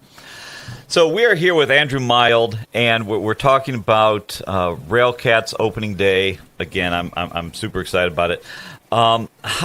So we've gone... and there's usually a pretty good crowd there. Again, we've done this a couple years before that. It was just kind of there, and now that I feel like we're a part of it just by being season ticket holders. We just go. We maybe that sounds goofy, but we feel like taking some ownership of, hey, we're gonna go and be committed to this. What other projects are you guys doing? Because it's not just during the baseball season that I see you guys out there. Your social media is chock full of you guys are just out in the community all the time. Yeah. What other things do you have going on? Yeah, I would say that one of the biggest projects that we did this year is that we've updated a lot of things. You're going to walk into the Seal Yard today and go, where did I just walk into? This is the same ballpark. The marquee got fixed. We got a brand new parking lot. Parking lot B, the free one, got paved over. And a brand new video board. It's like 4 times the size of the original one. Really? Just got completed. So you're going to step right in, and it's going to be right in your face because it's that big. Other than that, we work with the community a lot. I know that in the near future, we're going to hear Anthem. They are allowing the Boys and Girls Club of Greater Northwest Indiana to come out for a game for free. So they're going to pay for their food. Oh, nice. They're going to pay for their travel to come to a game. So that's kind of really the point, and what our owner, Joe Eng, really talks about is uniting the community through baseball. Family friendly, affordable. He'll tell you he's really proud of that too. And as someone that grew up in the region going to games as a family, I will gladly allow those families to come in, have a great time, and feel like they're part of the team, as you said you do too. Yeah, and I can't describe it other than it's something that we just do. We've been talking for months now. I can't wait for opening day because again, like I said, so the it was really not bad. Talking about affordability, it was like I said, $250 for the 5 tickets for every home game, and we just quite literally, if the weather's good, we get in the car and we go up there and. We were talking earlier. It's like, hey, what do you want to do for dinner? I don't know, hot dogs at the ball game, and we drive up there. We have never. It's always been an extremely safe place. Yeah. One of the pushbacks that we'll get occasionally is, where is it at? And I was like, I'm telling you, I take my wife and my kid there. Day games, night games. It's a beautiful field. And everyone there, I've been to Cubs games and they're great. I've been to some Sox games and they're south siders, so they're a little rough and tumble, I guess. There's never been any issues there. It's everybody's there for with their family or with the corporate events, especially towards. The end of the season, a lot of times we will see different school groups there. It's really popular with different school groups. Bands will show up there. So this is just Bob's baseball hour here. Well, one of the things that Andrew and I were talking about is him doing the play-by-play. I grew up in Birmingham listening to Braves games on the radio in the early 80s, Skip Carey and Ernie Johnson. And I just think it's what you do is such an art. And I'm trying to get my son to listen to more games on the radio just because we were talking about it off the air, but the mental picture when I listen to a ball game, and I'm frequently driving at night between here and Milwaukee, and I'll put on whatever I can find, whether it's the Sox, the Cubs, or the Brewers, and to listen to it, and then to hear you guys call a game, and to I'm seeing it in my mind's eye, and I think that's such an interesting. It's such a great way to experience baseball, and such a good talent you have. So thank you. Kudos to that. What got you into doing play-by-play? Yeah, so it's funny you talk about listening to radio. I remember listening to Pat Hughes on the radio with my grandfather and thinking to myself at 12 years old, hey, wait a minute, this is actually a pretty cool job. You get to sit, watch baseball, and talk about it. I mean, what else would a kid want to do? Yeah. Problem was I was incredibly shy. So I did not want to do it. I did not want people hearing me. And then when I was about 15 or 16, I started to really get back into it. Went to college for it, graduated from Butler, go Dogs. And then I moved out to Maryland and got a job with a team called the Southern Maryland Blue Crabs in the Atlantic League. But the only job I'd come back home for was the Railcats. And God is good, and that job opened up. I applied for it, did one interview, and got to move back home. So I've been here for 3 years now. It's my fourth year of pro ball. Fantastic. That's so you're like living the dream. Huh? Oh, back yeah. Home. Oh, yeah. What's the most exciting moment that you've ever called? What's funny is I just had it happen on Sunday.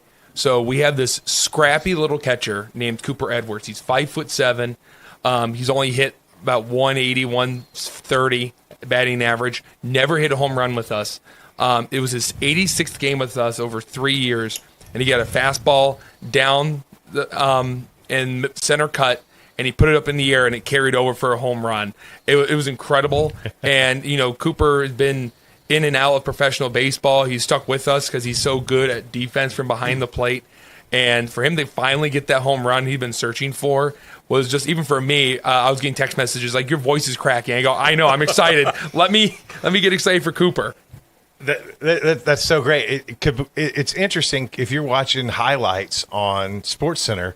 A lot of times, I know the other night when the Sox hit the walk-off on SportsCenter, they cut to the radio broadcast, right? Because it's so much more exciting to hear it to someone that's describing it to people that can't see the game. I love listening to baseball on the radio. So it's just one of those. And I think things. Football too, really. I think baseball is unique too because it allows you to feel connection with the broadcaster. Because that's your broadcaster. They're with your team. It's not like when you watch NFL on TV, they're always right down the middle because they have to be.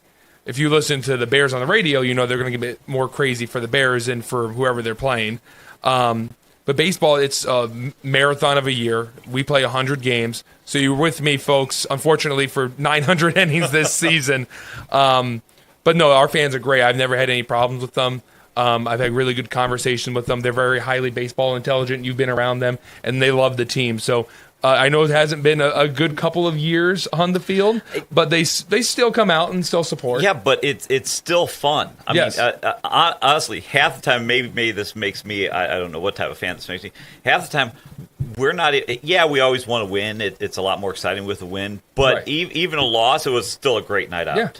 And for those of you watching on the YouTubes, just because it's my show and they haven't kicked me out yet, I threw Liam up on the screen here. This was at that I don't even remember what you guys called it. It's Play Ball Weekend. So we work with Major League Baseball to get kids out and be on a professional field, take BP, play catch, and to that point, to be out on a professional field. Liam there, he had to style his mohawk that day because he wanted to be, I can say badass on the radio, I suppose. He really just he thought that was cool, and so for him, this was one of those moments for him that you just don't get anywhere else. No, and so I think part of my love of the Railcats is just to see how much. My kid, but then all the other kids there. You've got that grassy field off to the side of the general admission area where kids are just kind of hanging out and catching the game, but then it's free space enough for them to get, the wiggles and the energy out. I love it. But I'm also going to keep a tally mark this year for how many times a kid throws a ball onto the field. And then we have to stop play because there was one game we had in my first year where I think it happened 4 or 5 times. And we're happy the kids are having fun, but eventually our right fielder even goes, and they're exhausted from having to go get the ball, throw it back, and then get back in their position. Yeah, it's a fun time. So it is 7:48 in the region. We're going to wrap up here in a few minutes with Andrew talking about the Railcats. It is opening day. Head out to the stadium. I think you can buy tickets online. You can head out to the stadium and buy tickets there. It's at 6:45 tonight. I think 6:45 first pitch. So gates open up at 5:45. And I tell you what, you've been hearing me talk about it for a year. It's such a great time. Take the family out there. It's a lot of fun. Bob, I see. I'm looking. It's railcatsbaseball.com. It's where people can go to buy the tickets and stuff. But I was looking at their promotional schedule, and July 17th there's a Railcats Hawaiian shirt. I'm going to be very disappointed if you not show up here that following Friday in a Railcats. If I don't have Hawaiian shirt. The question is, do you have big boy sizes on that? Oh yeah. We know our market. A lot of places don't carry the double mediums we require, right, Bob? Double mediums. That was the best line I've ever heard. We know our market. Hawaiian shirts. We know who's going to wear them. Yeah, that's fantastic. Andrew, thanks for coming out. I know it's going to be a very long day for you, so I appreciate you coming out this morning. Any last words for the radio folks and the YouTube folks? Yeah, and if they can't make it out to a game, we would love them to come out to a game. The unique part about our league is that live games are free to watch. So if you wanted to tune in and listen to the game, go over to aabaseball.tv, and you can listen to the Railcats all season long and listen to me just talk about Railcats baseball, which I love. It's my second language. Awesome. Thank you very much for stopping. Thanks, guys. I appreciate it. We're going to take a break here, and we'll be right back with some more people to yell at me. Yeah, some more people to yell at Brent with news and all sorts of things. So we'll be right back. Plumbers Local 210 is building the future, and we're looking for service plumbers to join our team. Our training center invests nearly $500,000 every year to make sure our members are the best in the industry. From a 5-year apprenticeship and an associate degree at Ivy Tech to ongoing certifications in safety and new technology, our plumbers are trained for excellence. Every member is drug tested and licensed for your safety and peace of mind. When you need plumbing work done, make sure you ask for the license. It's your right to ask. Before Notre Dame Federal Credit Union, we were being charged various maintenance fees and various check writing fees for all of our accounts. And with Notre Dame, we don't have that. We have that true community partnership. We get interest based on all of our parish and school accounts, and the interest rate is really second to none.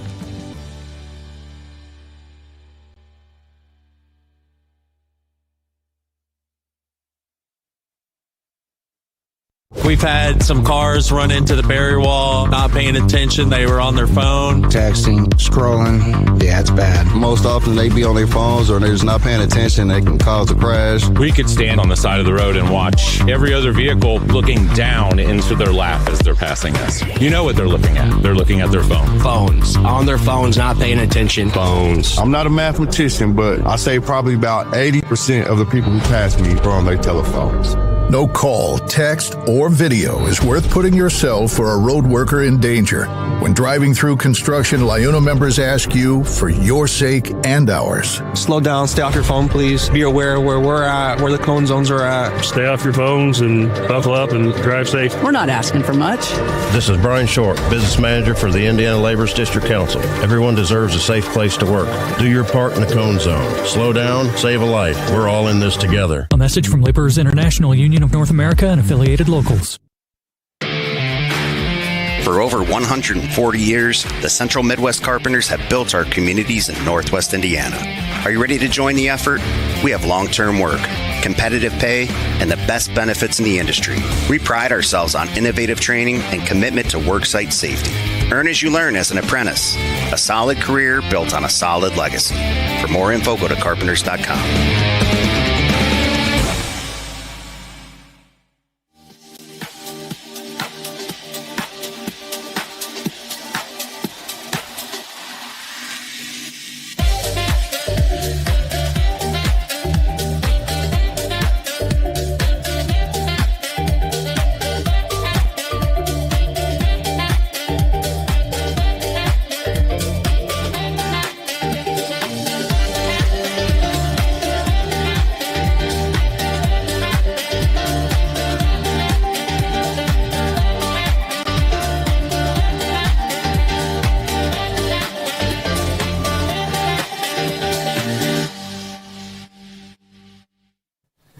welcome back. It's 7:53 in the region. We'll do all the fun station ID stuff next. So apologies if I sounded a bit fangirlish there. I do love,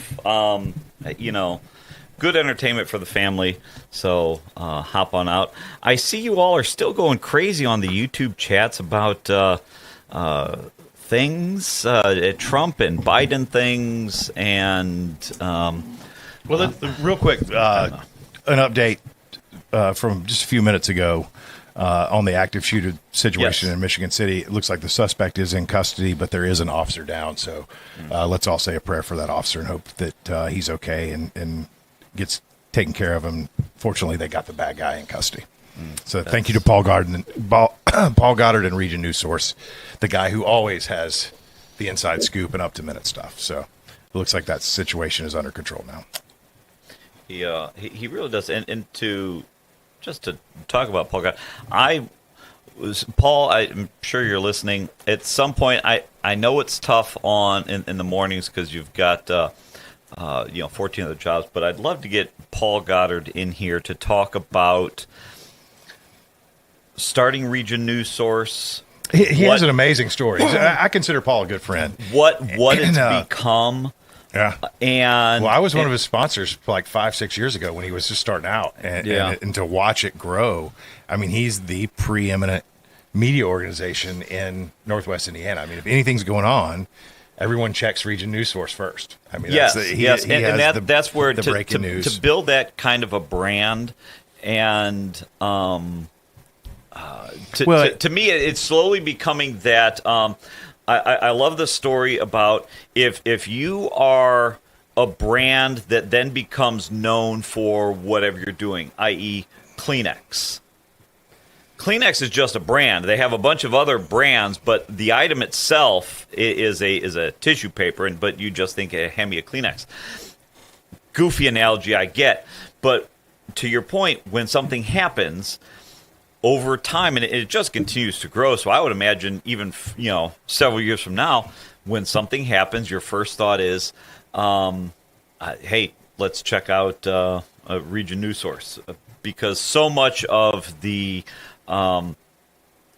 news now, folks just go to their phone, and where can I go for it? Are you going to go to, if you're in your car? Honestly, if you're in your car, you turn on the radio. And you get news that way. But if you're just on your phone and you're scrolling, you go to Region News Source. So Paul, if you're listening, take a vacation day sometime. And I'll talk to Paul and see if we can't get him in here on one Friday morning. Yeah, his story's fascinating. He started out storm chasing. Yes, that's what really got him into the breaking news and stuff, and still does it. I know when he was on the ground in Lake Village recently when the tornadoes were out there. But I'll reach out to Paul and see if I can't get him in. We've got a handful of callers. We're going to try to get through some of you before the 8 o'clock hour, where we're going to have a former State House employee call in, and we're going to be talking about the Secretary of State situation going on. But until then, good morning, caller. You're on the air. Yeah, hey, Brent, I called earlier. Good morning. I'd like to ask you a couple more questions, if I may. Absolutely. Hey, Brent, just so we're clear, you're the gentleman that has the baseball cap on, correct? Yes, that's me. Hey, Brent, I'm going to give you two names. Do you know these names? The first name is Alex Preddy. The second name is Renee Nicole Good. If I put $1 billion in front of you, could you maybe tell me those people, what their names are and what they represent? Those were the two people that were killed in Minneapolis during the protests for the ICE stuff. Well, I wouldn't use the word kill. So here's the next thing, big guy. Let's say I put $20 trillion. What would you like me to use? Unalived? That they're both no longer with us, right? Okay. So I'm going to put $20 billion in front of you. Tell me who David Dorn is. Who's David Dorn? No clue. Right! You want to know why there's no clue? David Dorn was an African-American black man. He served 38 years with the St. Louis Metropolitan Police Department. He later served as the police chief in Moline Acres, Missouri. Guess what happened to David Dorn? When he was 77 years old, get this, you're going to laugh at this. He was a retired black police captain who was fatally shot on June 2nd, 2020, during the BLL movement. He was at a pawn shop. Isn't it bizarre that you know who Alex Preddy is, who was a monster? You've seen videos of him, right? He attacked ICE officers. He was involved in stuff. Renee Nicole Good tried to run over an ICE officer. These are white people. But you don't know who David Dorn is, this black man? This is why you're a clown. You're foolish. Because I don't know every person murdered in the United No. States. No. You choose. It's terrible to know each person. No, I don't think he chooses to know where I'll stay. Bob, hold on, just Bob, I'll, did you know who David Dorn was? No, but as soon as he mentioned the story, I knew the story. There's no way you're going to remember all the names. Where I'll say that the fault of it is the consumerism of media. If they had just put David Dorn's there, story deserves just as much as the others, but unfortunately, it wasn't out there as much, or I didn't see it. I mean, I read a lot of papers and watch a lot of news. Yeah, and but as soon as he said, there was. I don't remember. But, I don't know. It's kind of like I tell my kids: two wrongs doesn't make it right. I mean, it's a terrible situation in either one. I don't know the gotcha there. I guess because I didn't know his name. No, there's no gotcha there. Okay, it is 8 o'clock in the region. You are listening to WJOB 1230 AM 104.7 FM in Rustic, Hammond, Indiana, streaming live on the YouTubes. I want to bounce back to earlier in the day where we had broken the news that Daniel Elliott, the state treasurer, had issued a press release this morning calling on Diego Morales to resign as Secretary of State. That is just before the state convention. We have a caller on the air, Mike Neal, if you want to go ahead and throw him on here. Good morning, Mike. Morning, Bob. What's going on? Oh, it's a day in the region. Hey, I've got you on right now, and we spoke a little bit earlier. Brent and I did. Brent went through some of the I don't know if we'll call them the accusations, some of the stories surrounding transgressions, the transgressions, maybe some of the weight that is now hanging around Diego Morales, the current Secretary of State. We have the Republican convention coming up, where Republicans from around the state send their delegates to pick who the Secretary of State candidate will be on the November election. We as Republicans just had a fourth person enter the race, Max Engling. But I wanted your take when I reached out to this one. I wanted your take. Again, you know Lake County, we're up here, sometimes information news travels a little slower from Indianapolis up here. Give us your take on what's going on right now with the Secretary of State's race, and this new news this morning about now. Yesterday it was calls for him to drop out of the race, and now it looks like folks are starting to call him to resign. So what's your take on it? Yeah, well, always good to be back on the radio in the region. The region's home for me, as you know. And Bob, both you and I are delegates to this. So we're going to have a choice in this process. But Diego Morales, who I've known for a long time, when he entered the Secretary of State's office, started to make a large number of consistent missteps, and you've heard about it in the news in different capacities. Transgressions is how you guys put it, and that's exactly right. But the unfortunate part up to now is that there's been no verification of anything that he's done illegal, and so it's been hard to get Republican delegates and et cetera to kind of move off of that. Right, when you've got a time when the media is not trusted across the country. Of course, you find folks in the media on WJOB, certainly people to trust. But when the large-scale media is not trusted, and they start attacking Republicans, it's hard to kind of balance that. And so, when this race came up for Diego's reelection, he obviously got some challengers, one of them being David Shelton, who's the Knox County clerk. Knox is southwestern Indiana, for those of you who think the Kankakee River is southern Indiana. It is. Everything south is southern Indiana. Everything south of the Kankakee is southern Indiana to the region. And then Jamie Rittenauer, who ran unsuccessfully for governor in the last election. putting Jamie aside because I don't think she has any credibility whatsoever. Dave Shelton at least is a county clerk, but he's run a horrid campaign. He's got a lot of skeletons in his closet as well that have been bouncing around. And so delegates weren't super excited about him. So then you've got Diego. And it's like, goodness, I really don't want to, as a delegate for me, I really didn't want to vote for him. But there was no good, strong alternative. And normally these elections are pretty sleepy. Treasurer, comptroller, secretary of state. Most people are just pulling the R or the D ticket. You're right. It is really hard to get. I think Elise Nashala, she's doing a great job. But taking one step back from that, and if it's November and you're a region voter, it is really hard to get amped up about state comptroller. And so you're right when you say a lot of these are sleepy positions where so long as you have someone good in there, you've got Alicia Shala. She's working on state and even national debt issues. You've got someone like Daniel Elliott who's in there, and he's working to invest the money properly. I think he's bringing in more money from the investments than ever before. So long as things are going fine, I think people are okay with those being, as you said, sleepy positions. But certainly this Secretary of State's race, we had Brent was reading off some of the items. Some of it is more flash over substance. This idea of he went out and I think Micah even got saddled with this too. Oh, you went out and you bought a $90,000 Tahoe. Okay, some of that stuff is less legality and more optics. But if you are traveling all 92 counties and you're going to need a workhorse vehicle, you're not going to load everything you need into a Toyota Camry.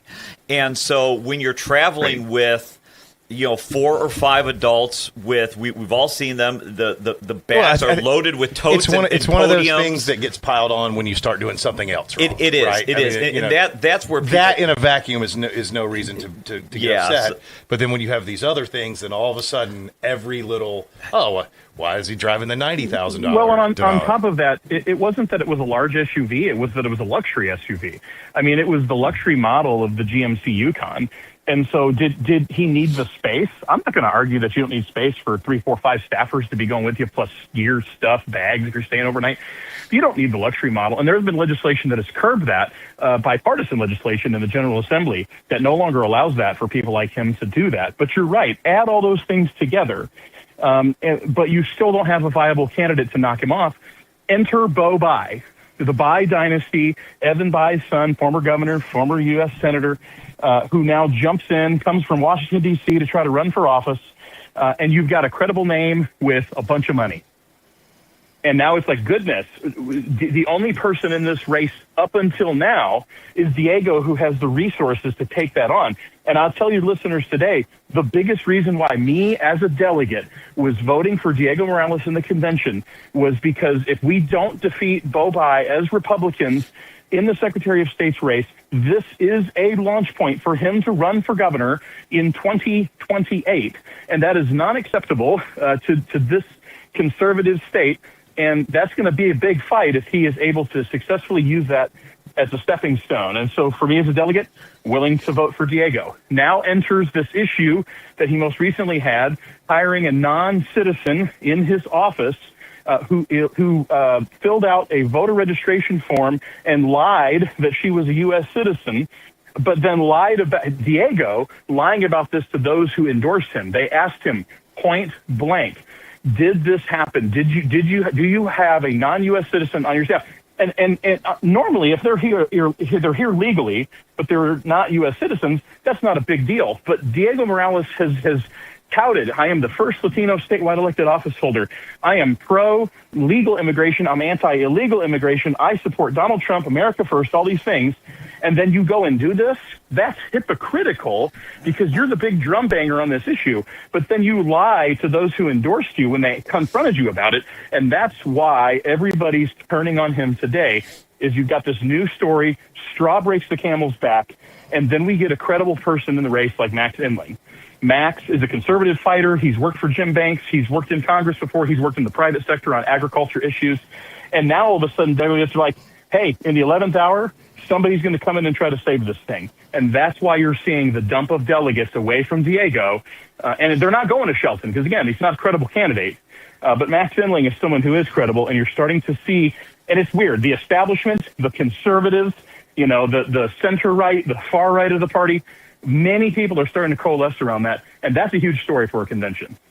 I think, to use your phrase, the straw that broke the camel's back, we saw, I'm going to tie this into the Purdue story about, Purdue, wanting to bring in a bunch of folks on these H-1B visas to do a bunch of things.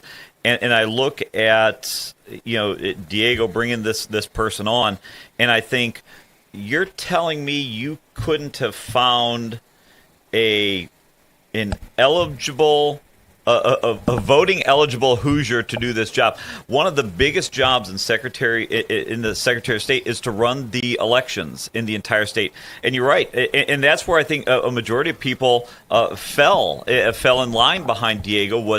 He was the tip of the spear, the standard bearer for secure elections, only citizens vote, really doing all those things that the Republicans, the right in the country, and certainly the state have said, hey, we want this. We want secure elections. We only want citizens to vote. And for this entire time, or some portion of it, to know that your chief deputy, chief of staff, whatever it is. It's an ongoing problem with politicians in both parties, but this is a person who has undermined the trust. Yes. Right? You're saying you are in charge of elections, and you have made it your which I think we all agree on. U.S. citizens should vote. We need to have it.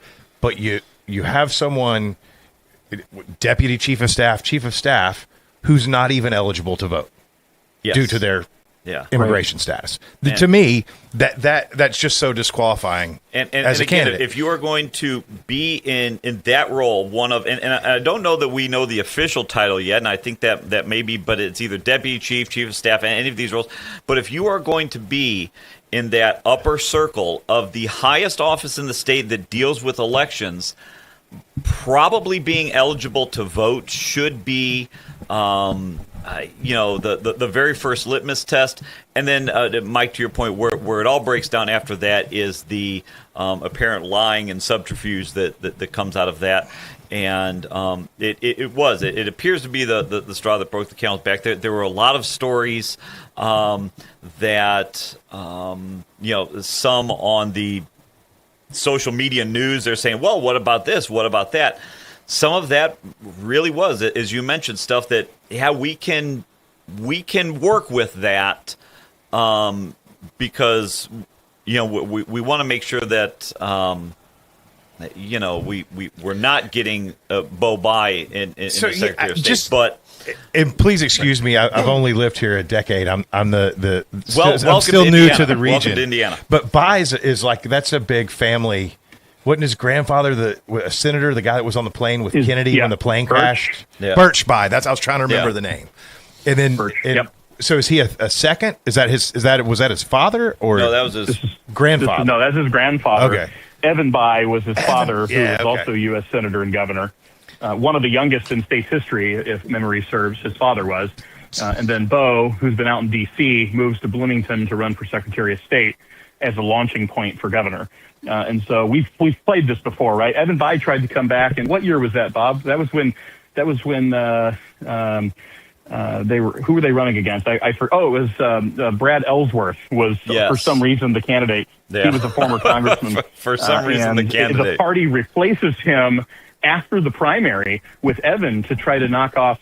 I believe it was Todd Young, Todd Young, I believe, beat the brakes off of him in the race. And we thought at that point, okay, we put the final nail in the Buy dynasty coffin. Enter scene, Act 3. The son comes in, and he's trying to do the same thing, use a stepping stone race with a damaged incumbent. And like I said, there was certain damage we could repair and live with for a general election.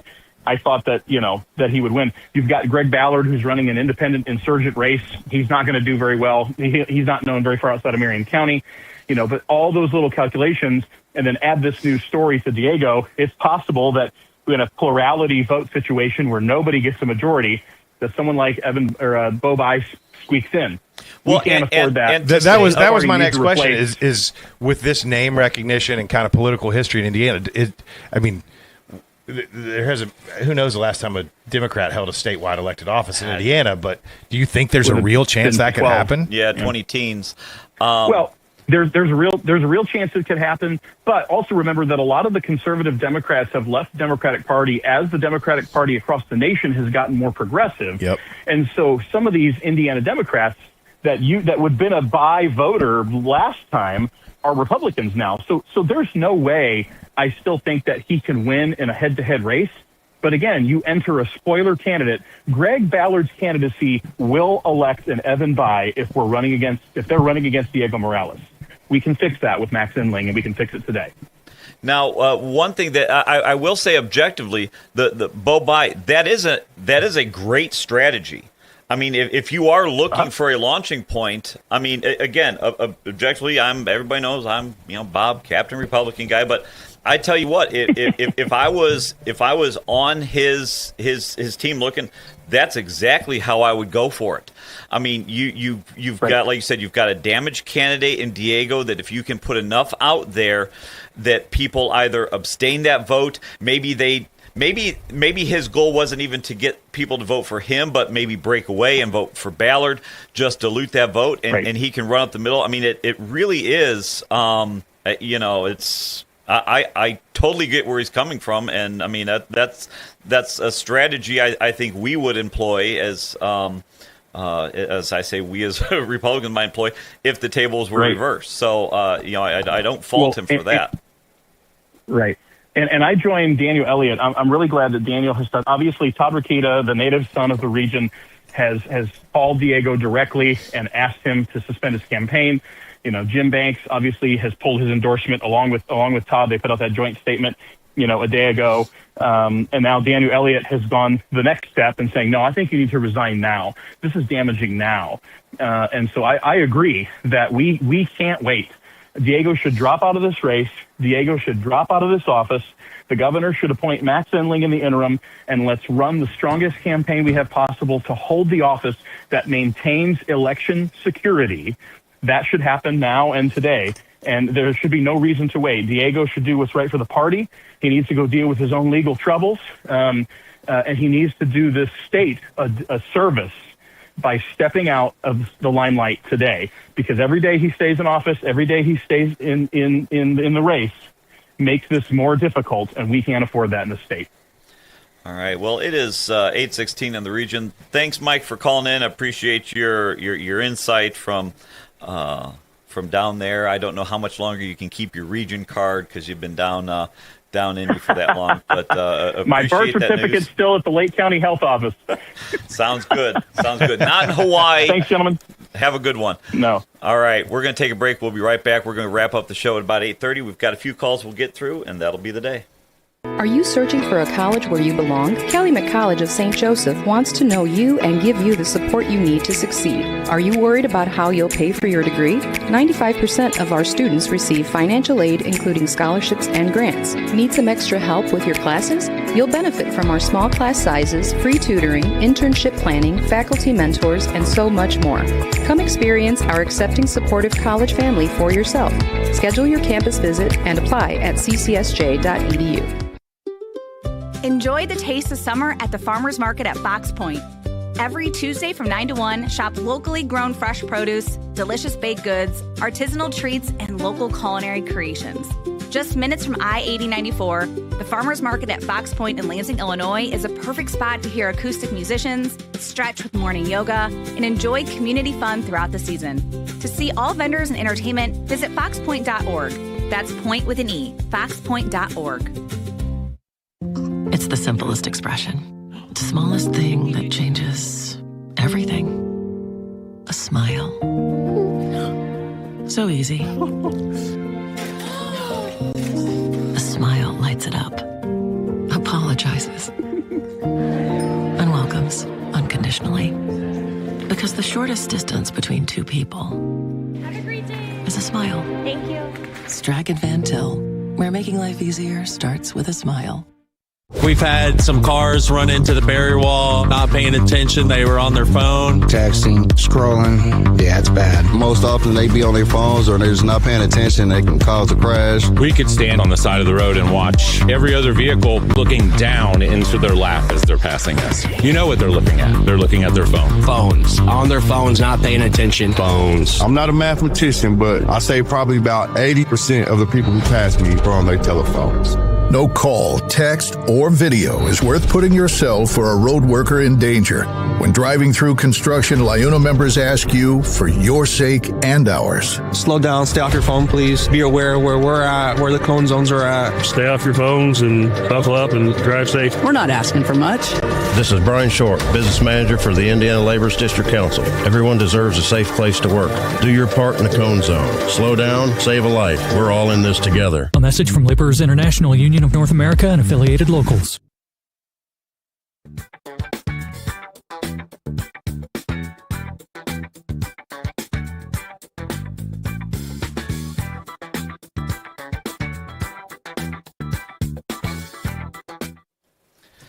It is 8:20 in the region. We've got about 10 minutes left. Traffic is what traffic is. Weather is what weather is. If you look outside and it's dry, it's nice and sunny. If it's wet, then it's raining.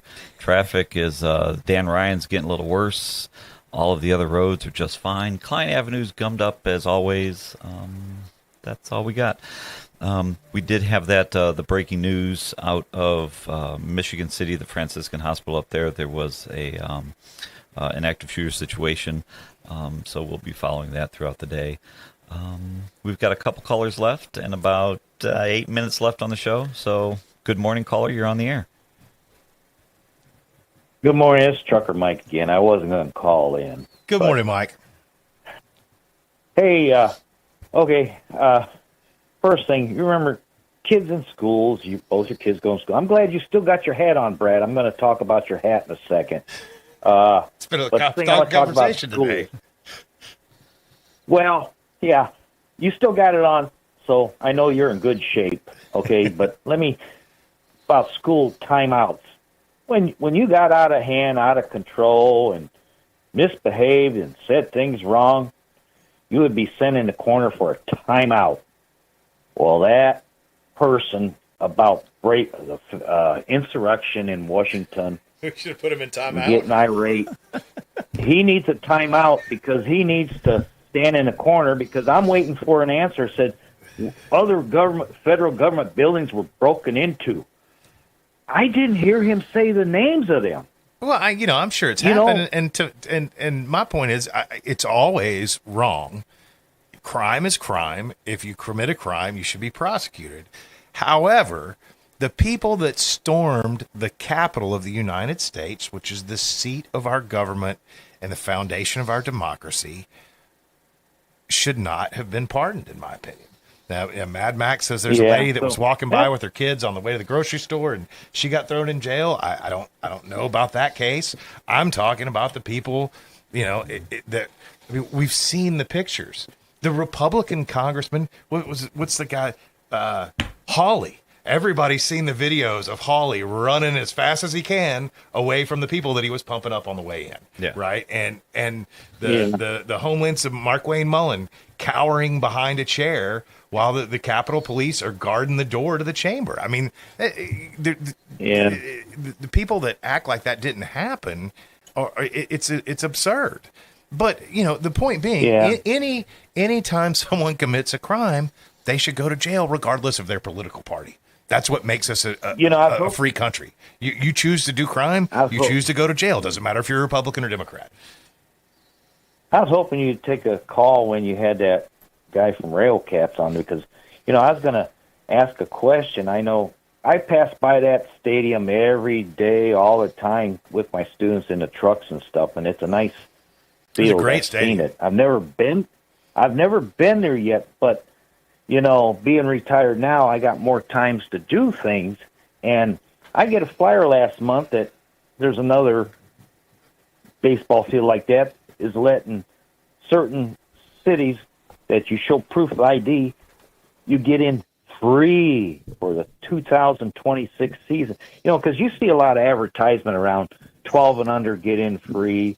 You know, maybe they should have senior citizens get in free, because now I went and got the schedule to that baseball park, and that way I can buy some more hot dogs or chips or soda, because now I can get in there free and watch a game. You know, I was going to go to the Railcats. I mean, it's a nice station. I've seen them in parades. I've seen their mascot for that Railcat. I have no objections to Railcat. Beautiful stadium. I mean, I've seen them going down there fixing up that billboard and everything, you know, and I made one of the ball players bad one time, because when I was coming down, our student, we were going slow, and I seen him just starting to throw the pitch, and I said, blow your horn. And it kind of messed up that pitcher, I think. You know, I shouldn't have done that, but it's a nice stadium. I think they're used to it, because that's like hitting the horn when a guy's on on his backswing, right? Yeah, the trains go by there. I've done it. Truckers I are did always it one time honking. I did it one time in my semi. I was passed down on 65, where I get off and get back on to do my safety check. There's a golf course right by there, and these guys are coming in their golf carts, and they're getting ready to swing, and I just thought, I shouldn't be that way. I should be a nice person, which I'm not perfect, but I just waited till he's about to swing, and I laid on the horn, and I'm surprised he didn't tell me if I was number one, but, you know, he might have. Who knows? I'm going to let you finish up with the other call, but let's us all remember, like you said at the beginning, this weekend is for our fallen soldiers. Yes. Memorial Day is for our fallen soldiers. You know, they'll probably talk on 9 o'clock this morning on, you know, the veterans' views, but we all got to just think that American flag that's hanging up there, you know, that's raised every day at the baseball fields, the racetracks, anywhere you see an American flag raised up, that flag is staying up there because of our fallen soldiers and our military and servicemen keeping our country free and in good shape. Well, thanks for calling in. Hey, you know how to get you know how to get a hold of me offline. Like I said, I've got a bunch of season tickets there, and we're not able to make it to every single game. Reach out sometime, and maybe I can pass you a ticket or two, and head out to the Steel Yard and watch the Railcats, and grab yourself a hot dog and chips or a pretzel, whatever you're into. Thanks for calling. Have a good weekend. We've got about 4 minutes left. We'll take another caller, and then we'll say goodbye to y'all. Good morning, caller. You're on the air. Railcats, Indiana Beach, and I would add the Lake County Fair. They're all great family venues. We're not a sports family, so the only time I ever took the kids to see sports, I took them one year to see the Cubs, and the next year I took them to see the Sox, just so they could say they'd been there. Indiana Beach, they loved it. We drove down for the day. They loved it so much that I ended up renting a cabin, and we were there for a whole week. So they got to do Indiana Beach every day for about a week. Oh, that's cool. And